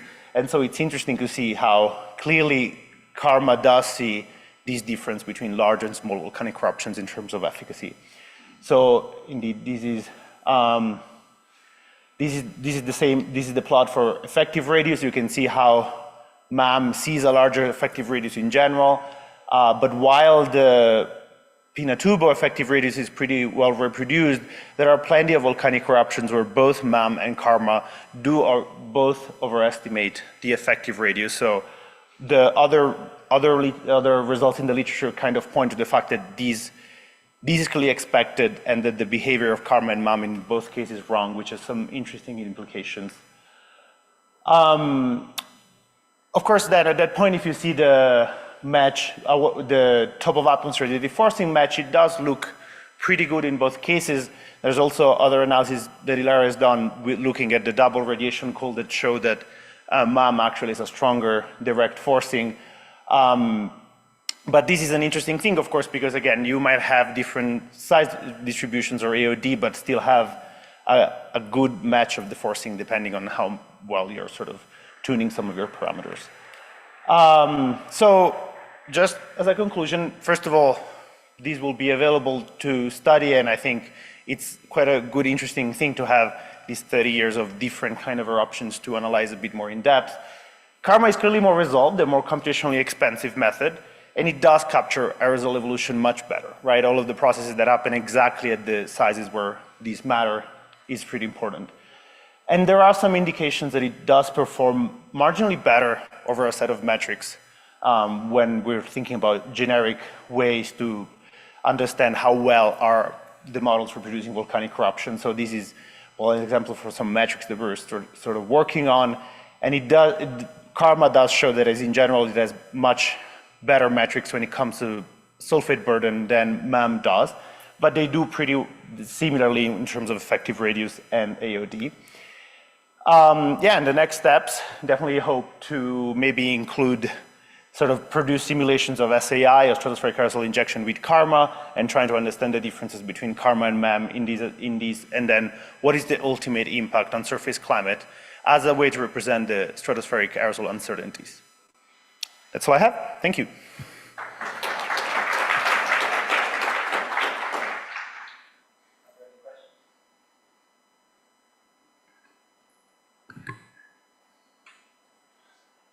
So for the large eruptions like El Chichón and Mount Pinatubo, the observations were not as robust back then as they are today. So you're also limited by that, right? To know how well these models, these surface area density models are working. Yeah, that's exactly the point. So for instance, in this set of metrics that we're working on, we have tried to integrate all of these uncertainties over the observation. And the thing in a way, hopefully is going to be different in CMIP7 is that CSM being the only model that ran all of this historical period with that means that we don't really have another model to compare all of these with. And this is hopefully going to change for new eruptions. But the new eruptions are also all small. So there's this balance where we don't have a large one where we have better observation, and we're not going to have, if you see Ross Solowich's paper, we're actually been degrading our capacities to look at stratospheric aerosols and stratosphere over time. So I don't think that a new Pinatubo, we would get necessarily better observations than we did in 1992. Okay, so I know nothing about this, but I have a question. Why is it always Pinatubo and never any, did you ever study the eruption of Eyjafjallajökull in Iceland? Because I know there was quite extensive observations from DLR. They even sent the aircraft there and had in situ measurements. So the problem with the answer why Pinatubo is just because if you want to look at the surface climate impact, Pinatubo is the only one that has signal to noise ratio that allows you to do that. It's also tropical, unlike Asia, which is sort of higher up. Plus, a lot of the observations of a lot of satellite observation were messed up by the fact that the cloud cover was pretty high. So in that case, to look at some of the sulfate properties was actually not that easy for that one. So the one now of interest, this Ruang that happened last year, that is a quarter of a teragram, that is interesting. There's some of those sort of people have been looking now at La Soufrière that happened also in like 2018. So there are new ones, but actually not being as big, for instance, we don't have as much data, comprehensive data that we do that for Pinatubo. So Very quick. I've basically also, related question. Have you thought about Hanga Tanga, and can you make a recommendation, MAM4 versus Karma for Hanga Tanga? Well, yeah, so they're hashing it out at the Mesa Lab right now, right? And so there's a lot going on in there, although I think, so we're soon going to have results there in terms of both MAM and Karma in that case. Maybe Simone wants to say something. I don't know, she has her hand up, and she's been doing some of that. Well, first of all, I want to not give the impression that MAM gives us the wrong forcing, actually, for CMIP7 with the new data set. The reason why it is different here is because we ran Karma and MAM with the exact same injections, and so we get a larger burden. What we usually do for MAM is to compensate for that, since MAM doesn't get the high sizes like you showed nicely, we increase the mass, or we have more mass in MAM, and we inject less mass for Karma, so we get the same forcing for a CMIP simulation, right? But here, this study is really to do, when you inject the same mass, what will happen. But as you see here, even if we inject the same mass, the forcing is very little. But the heating, for example, some things are less good with MAM, but that's what we try. Even though we run MAM, we want to get a good climate. I just want to give not the wrong impression that MAM isn't good when we run it in CMIP7. Oh, no, actually, I wanted to say the opposite, because I think that the trade-off in computation still shows that there are a lot of good reasons to still go. I am totally convinced that there's still way good reasons to have my model. And with Hanga Tonga, it's the same thing. We play games on how to inject to get the best outcome with Karma and MAM. Karma has a better size distribution, obviously, so it's more physical to run. But I don't to know. me, the injection parameter is a tuning parameter in a way. And so doesn't necessarily tell you anything about how good the aerosol representative it is, because you tune it to get the best results. So the ISOMIP results were to make sure that you get the same thing, but in that case, you don't know what is right or wrong. So it's very intricate in terms of understanding who's giving you the better representation. Yeah. Okay. Yeah, sorry. So next presentation is given by Walker Lee, and it's on the pre-industrial and 21st century response to climate intervention with stratosphere aerosols in CSM2 WACM 6. Do you know how this works? No. Okay. Wonderful. Thank you very much. Indeed, I'm going to be talking about some climate intervention simulations from the past and present that we've run using CESM2 WACM 6. So many people in this room have probably at least heard the term climate intervention before. It refers to a family of technologies which could be designed to reduce some of the impacts of global warming in the event that carbon emissions and concentrations are in the atmosphere are not reduced in a sufficiently timely manner. The term climate intervention has been known by a variety of names over the years, including geoengineering, solar radiation management. There are several families of climate intervention proposed technologies. The one that I'm going to be talking about today is stratospheric aerosol injection, where artificially increasing the stratospheric aerosol layer to reflect sunlight could potentially cool the planet and reduce some impacts of global warming. There have been several prominent simulations of stratospheric aerosol injection using CESM2 WACM, and I'm going to focus on two of them today. The ARISE SAI 1.5 protocol, that's an experiment that some of you in this room may be familiar with, and then the G6 1.5K SAI protocol. That's a GeoMIP, Geoengineering Model Intercomparison Project experiment that was proposed last year and is currently in progress. Both of these protocols follow the same fundamental structure, where they use the SSP to 4.5 moderate warming scenario. We define some reference period, which for both of these sets of simulations corresponds to the 2020 to 2039 average under the SSP to 4.5 scenario. And then beginning in the year 2035, we use stratospheric aerosol injection to offset that excess warming over and above the warming in that reference climate throughout the experimental period. So the main differences between these two experiments is where and how we choose to inject stratospheric aerosols. The ARISE SAI 1.5 protocol has us inject at 4 different locations in the subtropics, 30 degrees and 15 degrees north and south. And the reason why we inject at these 4 latitudes is so that we can adjust the injection amounts independently in order to not only manage the global mean temperature, which we're abbreviating T0, but also regional temperature patterns. T1 refers to the interhemispheric temperature gradient, and T2 refers to the equator to pole temperature gradient. Basically, in addition to managing the global mean, we're managing the balance of surface temperatures between the 2 hemispheres and the and Arctic amplification. In contrast, the G6 experiment is a simpler injection strategy. We're only injecting at 30 degrees north and 30 south, and the injection is going to be done in equal amounts, and we're only controlling for global mean temperature. And this simpler injection protocol allows for, at least in my opinion, an easier comparison of responses to stratospheric aerosol injection across multiple models. Looking at some of the surface climate impacts of these experiments, the map on the left is results from the ARISE protocol, and results on the right are results from the G6 protocol. And we can see that by injecting the same amount in both hemispheres, in CESM2 WACM6, hemispherically symmetric injection overcools the northern hemisphere and undercools the southern hemisphere relative to the baseline.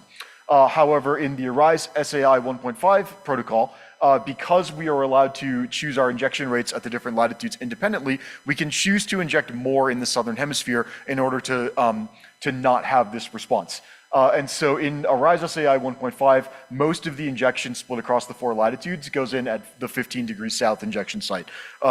However, in both of these experiments, by the end of the simulations, we have this cooling patch just south of Greenland, which represents a decline of AMOC, the Atlantic Meridional Overturning Circulation. And this demonstrates that the injection strategies that we're simulating here, at least in the time frame that we are simulating, are not sufficient to slow or reverse the decline of AMOC just by cooling the surface. And this is one of the questions that is going to drive the main experiment that I'm going to talk about today, which we're currently working on. SAI simulations are often short, and the background, they're often simulated against a global warming background because that's the scenario in which SAI would be deployed.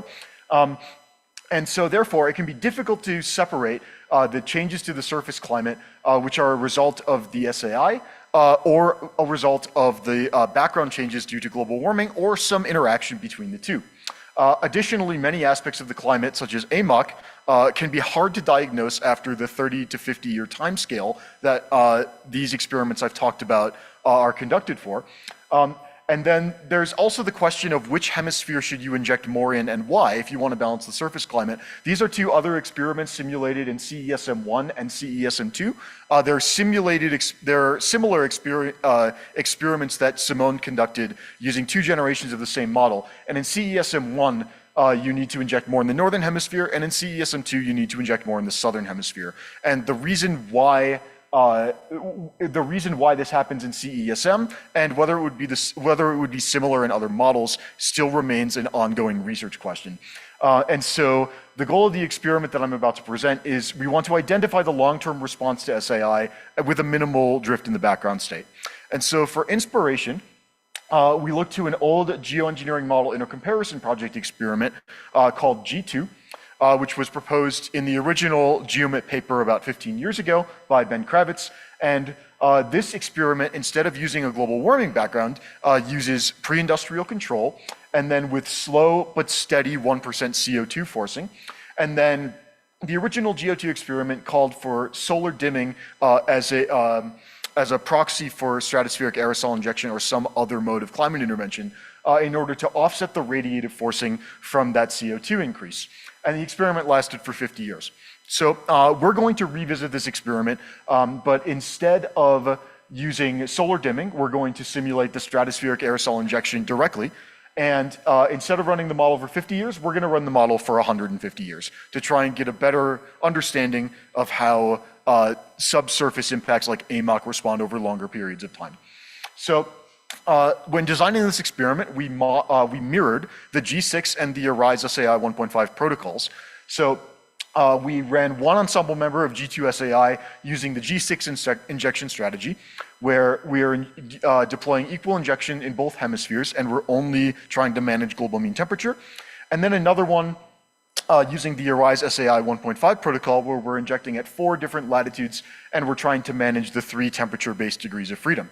And you can see, similar to the SSP 245 background, our first ensemble member of the ARISE-like scenario with the pre-industrial control background calls for most of the injection to be placed at 15 degrees south. However, as we were starting to run these simulations, an observation that we made is that in the initial years, the ARISE protocol with G2, this is a map of global mean temperature average over the first 30 years, with the black line at 0 being the pre-industrial control average, the red line representing the warming from 1% CO2, and the blue line being the new G2 simulation. Over the first 30 years of injection, we were massively overcooling the southern hemisphere. Basically, the goal in designing this experiment is we want the blue line and the black line to match as closely as possible. And we clearly weren't doing that. We have overcooling in the southern hemisphere. And so in the process of trying to discover why, we revisited our sensitivity estimates for how much does stratospheric aerosol injection cool the climate per unit injection at each different injection site.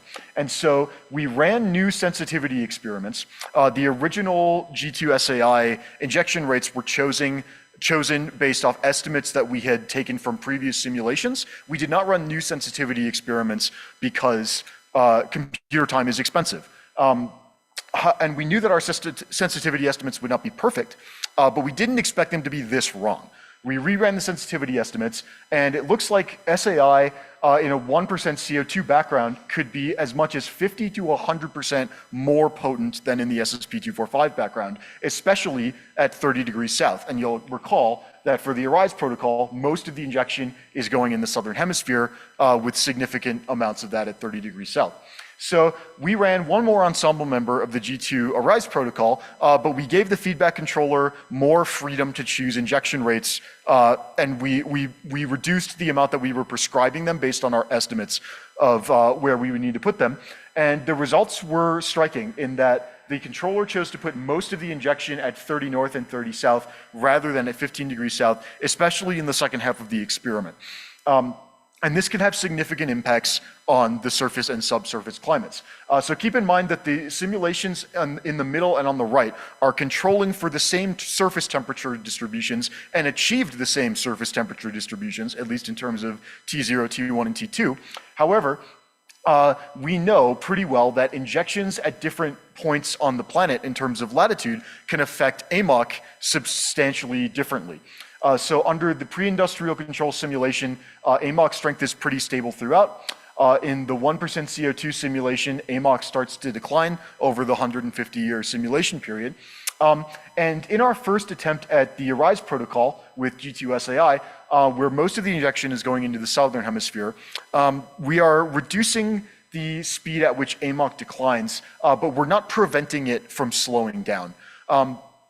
But then with our 1 degree of freedom strategy, where half the injection is going at 30 north, we prevent AMOC from declining altogether.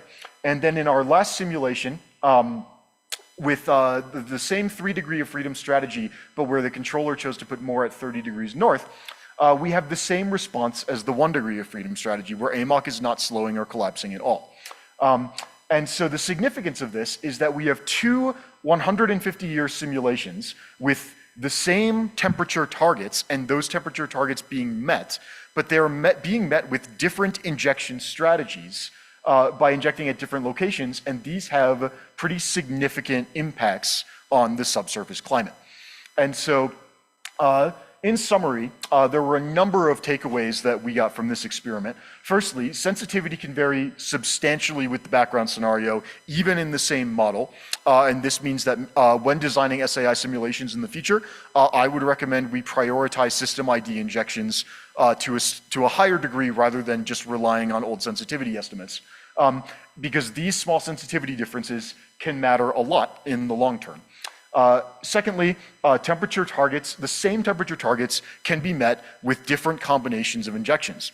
Up until now, bless you, SAI controller and strategy design largely operated under the assumption that injection rates and combinations of injection rates were linear enough that there was effectively only one solution for a given set of injection latitudes in order to meet certain temperature targets. And we see from our results here that over a 150-year period, there is significant enough nonlinearity in the system that this is not the case, and that there are multiple different combinations of injection rates which can meet the same temperature targets.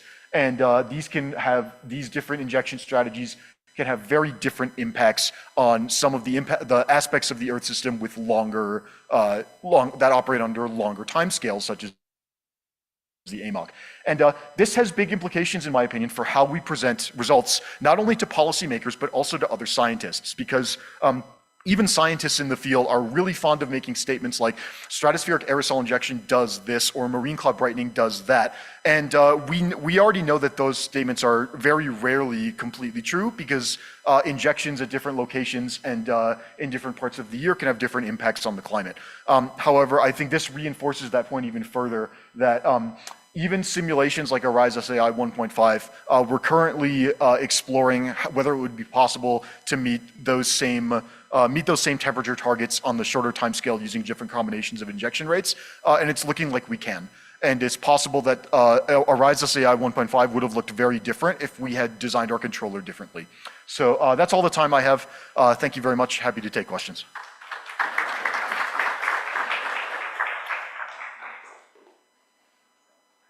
Hi, Walker. Thanks for a great presentation.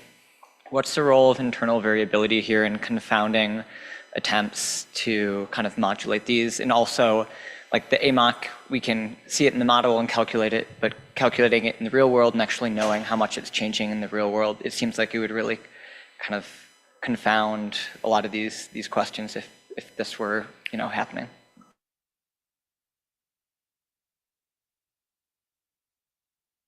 Shorter simulations in a global warming background. The ARISE SAI 1.5 experiment had 10 ensemble members, and the injection rate distribution, the total amount of sulfate that you need to put in to meet your temperature targets, and the distribution of that sulfate across your injection latitudes are pretty similar across all 10 ensemble members. And so for relatively short experiments, I mean, many of the experiments that we've heard talked about over the last couple of days run for hundreds of years. 35 years is really short in terms of climate timescales. So up until now, natural variability has, in my opinion, played a relatively smaller role in determining how your injection strategy is going to affect the climate. But for longer simulations, it's very plausible that some kind of climate intervention would have to last longer than 35 or 50 years. And it's looking like we will need to pay more attention to that moving forward. Your question about about measuring AMOC in the real world, that seems like a very good point. I don't know how AMOC is measured or how easily it is to quantify it, but it's not something that we directly control for in climate models with climate intervention, because even in the model where you have perfect information, the response of the ocean, especially the deep ocean, is too slow to adapt your injection strategy to it. It's more about injecting in different places and observing the response rather than trying to actively control for it. So I'm not sure to what extent that would affect our how decisions would be made in the real world. But it's worth thinking about. Thank you. I yield the floor. Yeah, no, I yield the floor. Thank you. So next talk is given by Jared Farley, and it's on a climate intervention dynamical emulator. So this one will advance it. This one, yeah. That one. Yeah, exactly.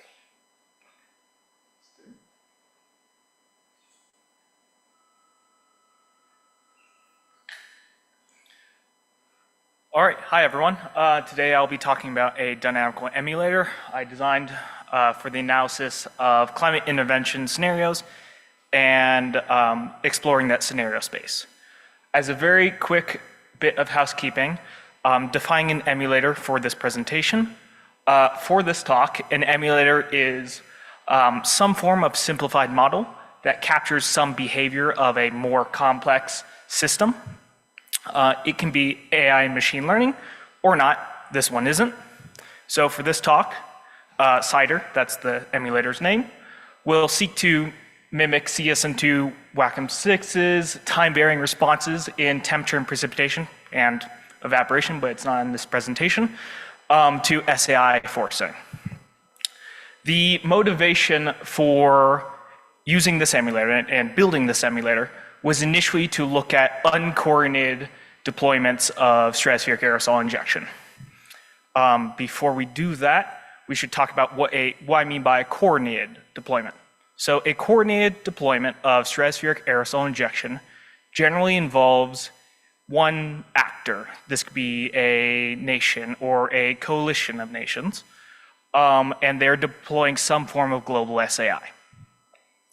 There is one climate goal, or one set of climate goals that can be all completed simultaneously. And there's one strategy to achieve those climate goals. You're not changing partway through. An example of a coordinated deployment of SAI would be a rise. You are maintaining your surface temperature, your north-south temperature gradient, and your equator to pole temperature gradients. And you are using a mixture of 30 north, 30 south, 15 north, and 15 south. In general, most SAI simulations tend to fall into the area of a coordinated deployment if they're not system ID. Uncoordinated deployments get a little bit more complicated. So here is one example of an uncoordinated deployment. Philanthropists, backed by their home country, retrofit a fleet of existing aircraft to deploy Arctic SAI to bring sea ice to its 2020 levels. They begin in 2035. So that is sea ice to 2020, deploy in Arctic to 2035. Meanwhile, a nation burdened by heat stress builds a fleet of new aircraft, that'll take about 5 years, to deploy SAI at the equator and restore the global mean temperature back to an even earlier date. So 2000, let's say. That's global mean temperature to 2000, deploy at equator starting in 2040. Meanwhile, a third country notices this imbalance of cooling. There's a lot happening in the northern hemisphere and at the equator, and scrambles to deploy in the southern hemisphere to balance out the ITCZ and bring it back to a level even before we started geoengineering. Let's bring it back to 2035. There. So you can see that this already starts to get pretty complicated. Because I'm mean, go back. Yeah, nefarious actors seek to sabotage deployment and create a termination shock, so we'll chuck those onto the second actor.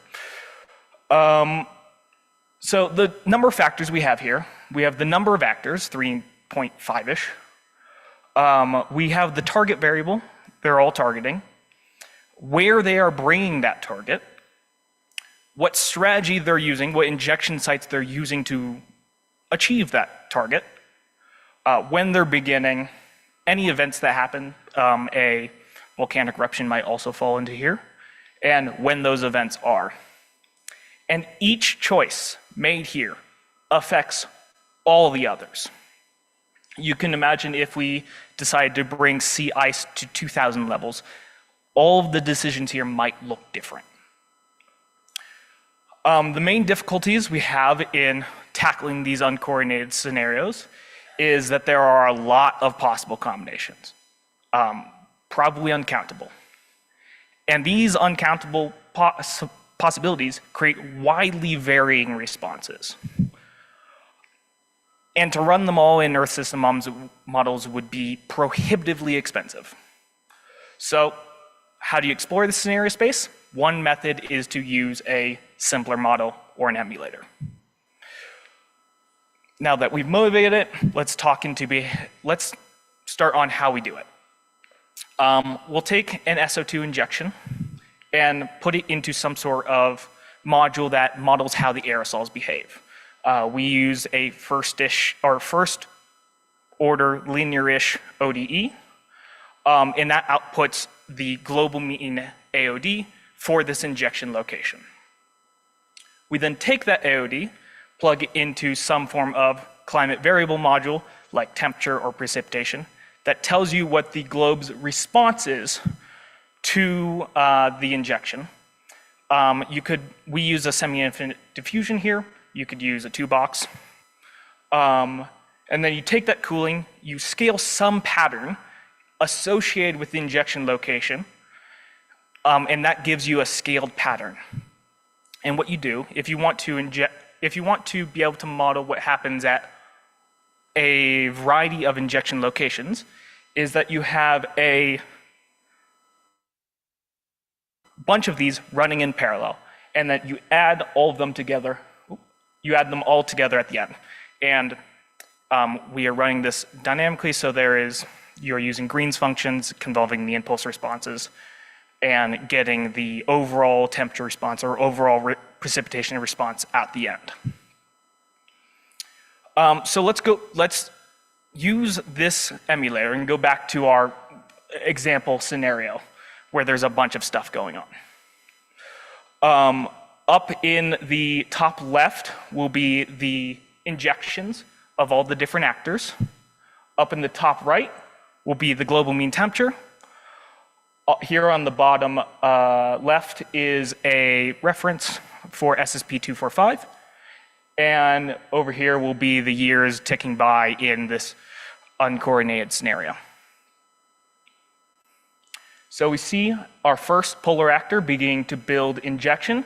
We see our second one beginning to build as well. We see our first actor actually having to bring down their injection to avoid overcooling. Eventually, they're going to phase out entirely. And here's our termination. Actor 1 restarts injection with what planes they have left. We allowed them half, and as we go to the end of the simulation, we allow Actor 1 and Actor 3 to begin talking and begin a symmetric injection like the G6 SAI 1.5. Some things to note. You can see the bit of a termination shock we had here. It wasn't full, and because termination shocks take 10 to 15 years, the recouping of injection was able to avoid the temperature going all the way back to the baseline. And then we ran this example scenario in a 3-member ensemble in CESM2. And here's how it did. Here we see the global mean AOD. The red line is CIDR, the blue line is the ensemble mean, light blue lines are all the ensemble members. It does a pretty good job. Does a pretty good job with the global mean temperature as well. You can see that Actor 2 gets terminated before they even reach their injection target. You can see Actor 1's overcooling and them having to phase out their injection because of the actions of another actor elsewhere in the world that isn't even paying them mind. You can see why Actor 3 scrambled to bring that, to bring T1 back to some level that it felt comfortable with. There is a northern bias here that we don't do a good job, or we do an okay job of capturing. This is due to the data set we trained on, which were the 12 teragram step response injections held for 35 years. These create certain patterns, and because AMOC is not captured in these dynamics, how AMOC behaved in that training data is different than how it behaves in this not consistent, gradual injection of stratospheric aerosol injection. Oh, and then over here is how it behaves in this not consistent, gradual injection of stratospheric aerosol injection. Oh, and then over here is how it behaves in this not consistent, gradual injection of stratospheric aerosol injection. Oh, and then over here is how it behaves in this not consistent, gradual injection of stratospheric aerosol injection. how CIRE models the global mean precipitation. Again, it does a pretty good job. I have more to comment here if people want to ask questions about it, especially about the targets and how they give up on their targets. So, going back to why an emulator, initially it was because we wanted to tackle scenarios like this. Uncoordinated deployments of SAI where I could change any part of that, and we want to see how the world responds with respect to the actions of others. However, there's more that we can explore here, especially with the wide range of SAI scenarios. One would be the integration with economic models or geopolitical models or some method of determining what the actors in a world with climate change might do. Additionally, because it runs so quick, it's in about half a second on a MacBook Air, you can integrate it live with climate games or with workshops like myself and Babatunde did at the Degrees Global Forum. Additionally, you can use this to extend accessibility and scenario development to those without supercomputer access. Get them at least a sketch of how their scenarios might respond in the climate. And to that end, even more broadly, you can explore it right now. The site fails on Eduroam. It's integrated into a website. What you do is you go to the reflective website, you go to the simulator, and you go up to this gear and turn on custom injection or variable injection. And that'll gain you access to an entire array where you can put in whatever injection amount you want. Yes, people have put in hundreds of teragrams.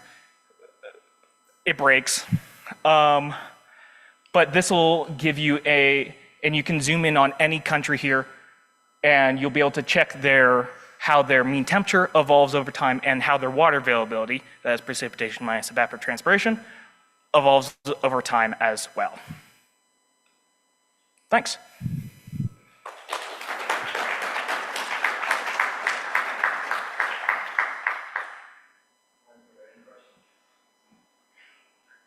Yeah, I think it's really impressive that the model reproduces the thing. And I mean, that's nice. I know that you only have done it in CESM so far, right? No. Oh. I have done this additionally in this paper.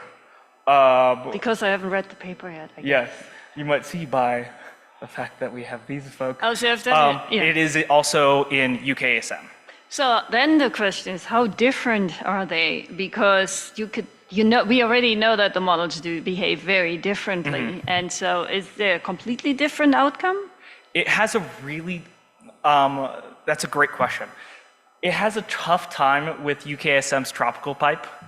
The nonlinearities I put into the aerosol module just can't quite capture how much, when you ramp up injection, just sort of plateaus. And it's had really kind of a tough time dealing with that, but the temperature seems to be pretty similar other than obviously the magnitude of things.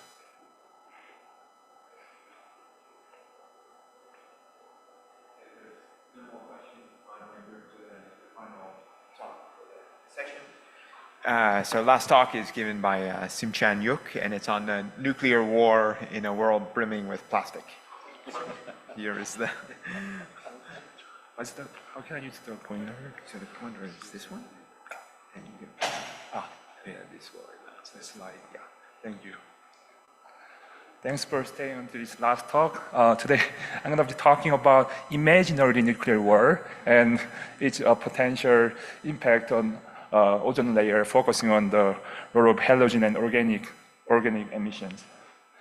So there are two sort of established theories for this line of nuclear war study. First one is the global nuclear war between US and Russia, which is known for its potential for the nuclear winter.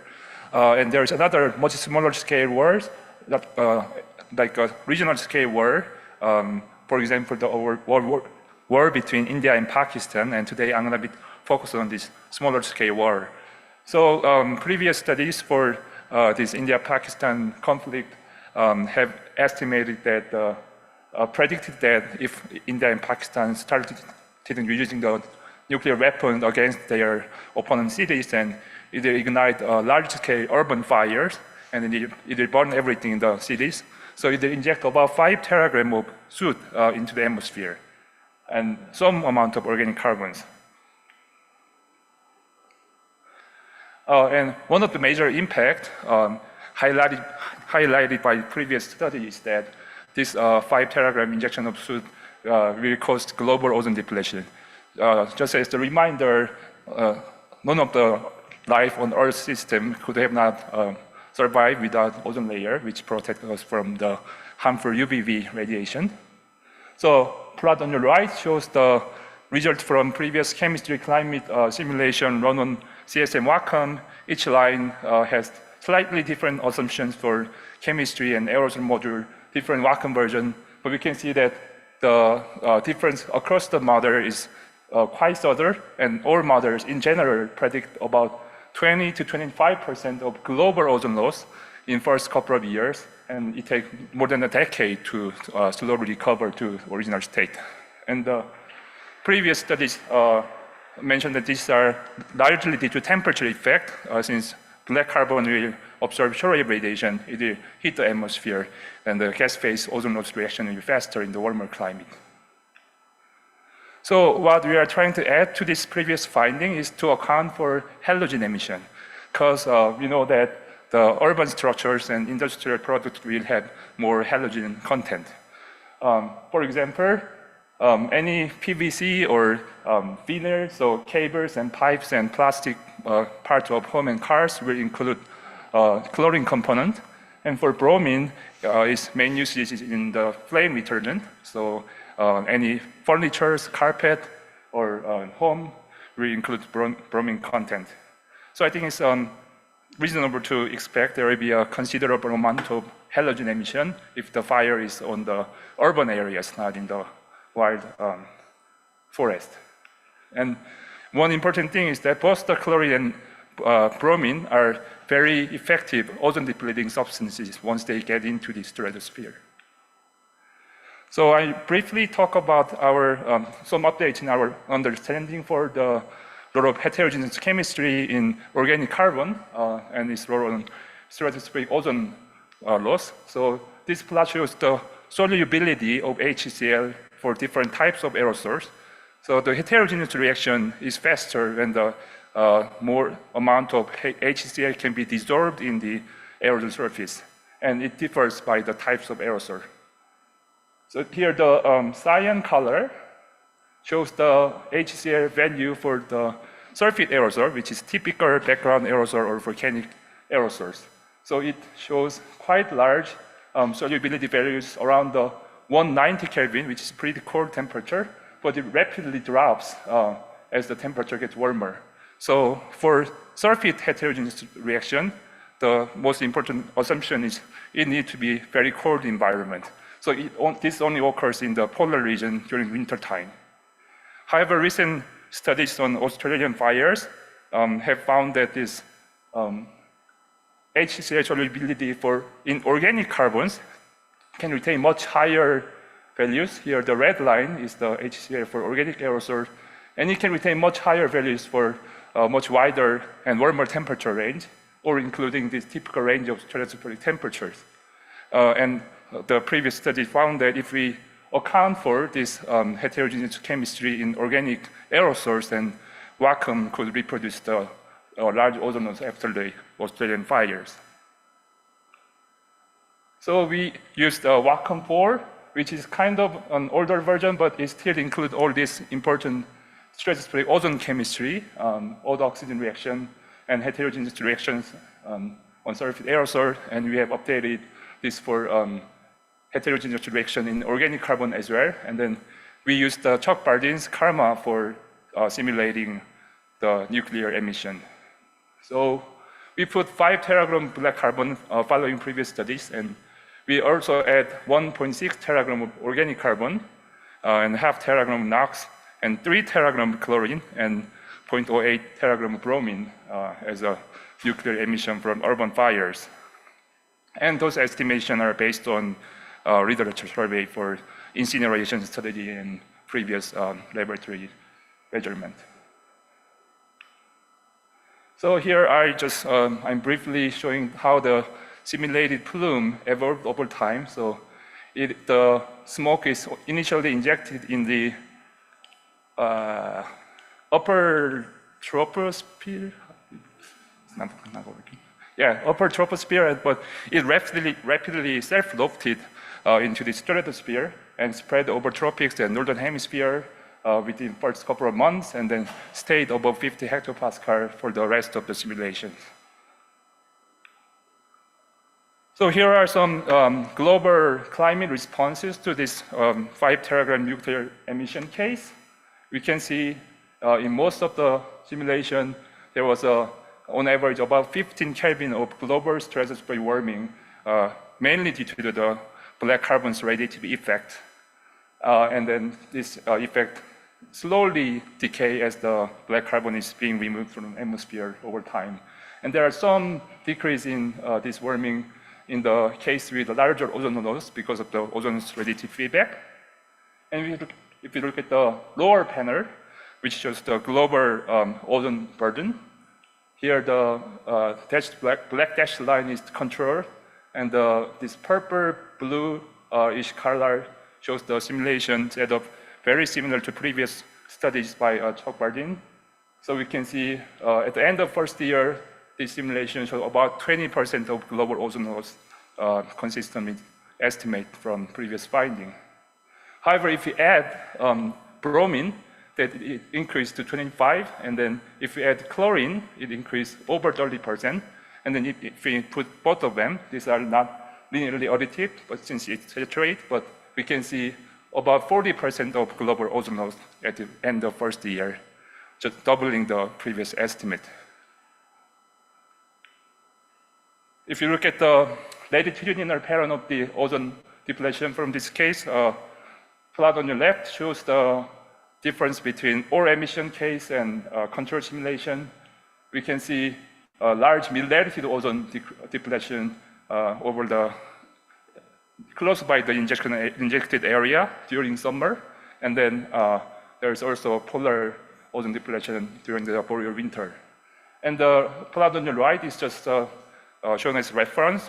This simulation is very similar to what is done in Bardeen et al. And here, most of the ozone loss is occurring in the polar region, and in general, the ozone depletion is much weaker, and we don't see large mid-latitude ozone depletion. So to understand this, the left panel is showing the global ozone.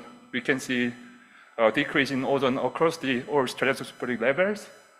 And the plot on the right shows the odd oxygen rate as a precursor for the ozone loss. And we can see most of the total odd oxygen rate is actually coming from these halogen cycles, which include both chlorine and bromine cycles, and some from Hox cycle. And there are some repartitioning for NOx cycle. But yeah, we can see those ozone loss are mainly coming from halogen. So at warmer climate, gas phase ozone loss is faster, but for heterogeneous chemistry on surface aerosol, it's less effective. However, if we include organic carbon, then the situation changes. So here we are looking at the 4 important heterogeneous reactions for halogen activation, and we are seeing large increase in all of these heterogeneous reactions, confirming that with organic carbon, this heterogeneous reaction on the halogen cycles are contributing to substantial global ozone loss. Finally, we are looking at some implication at the surface. So here the upper plot shows the UVB radiation at the surface, and then we can see substantial increase in surface UVB level overlapping with the regions with substantial decrease in column ozone. And for natural ozone depletion, most of ozone loss is occurring over the polar region. But here we can see there are mid-latitude ozone loss, including over the area with highly populated area. So this ozone loss from nuclear war could happening over the mid-latitude cities, posing more health risk for humanity. So yeah, our results show that regional war scenario with a 5 teragram injection case could result in about 40% of global ozone loss. And this is driven by both temperature effect from black carbon and also by the catalytic cycles of halogens.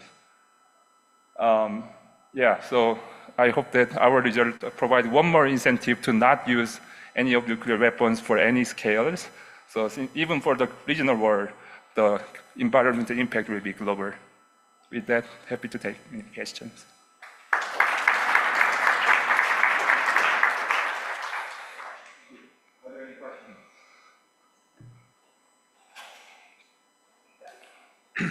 So did you only run this for 1 year, 300 days?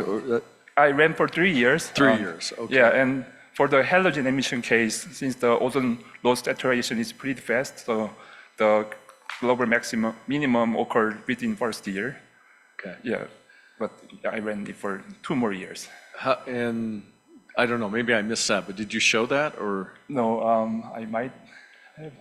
I was wondering if the recovery, these things last a long time, can be up to 10 years before you get back to normal conditions.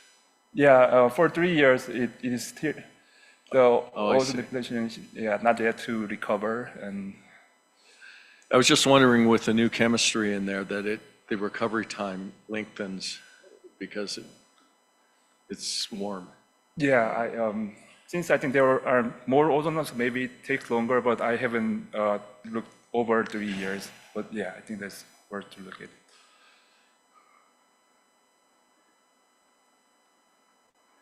I have a question about this type of figures, the one you showed first, but it's the same here. So green is bromine, yellow is chlorine, and red is both. Yes. I'm surprised they don't, they add up so less. It's like bromine plus chlorine, when they are both together, they enhance each other. But it looks like the red is quite close to the yellow one. Yeah, I think it's not linearly additive because the ozone depletion is occurring locally and then it's saturated pretty quickly. But if I test it for smaller, I did run some sensitivity case for smaller emission, then it adds up. Yeah. The coupling between both, it's larger than each individually. Coupling between both? Between bromine and chlorine, I mean. So you mean the interaction between bromine and chlorine cycle? Yeah, so it's usually when you add bromine, if you have a chlorine background, the effect is larger than if you don't have it. So it's just the sum of both which enhances the most. Like the cross cycles, which I think even in standard lower stratospheric chemistry. Yeah, I didn't know about that, but okay. Yeah, I will try to That's see. Really interesting. Yeah. Thank you. Yeah, thank you.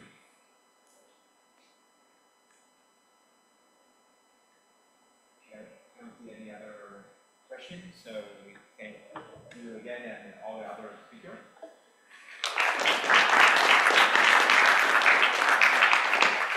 So there is I conclude our session for the whole atmosphere working group. There is a closing plenary session at 4:15. I'm not sure if they're going to open the wall or not, so maybe go out and see if we need to change room. Or we should just be at the wall. Yeah, you can. Yeah, listen in.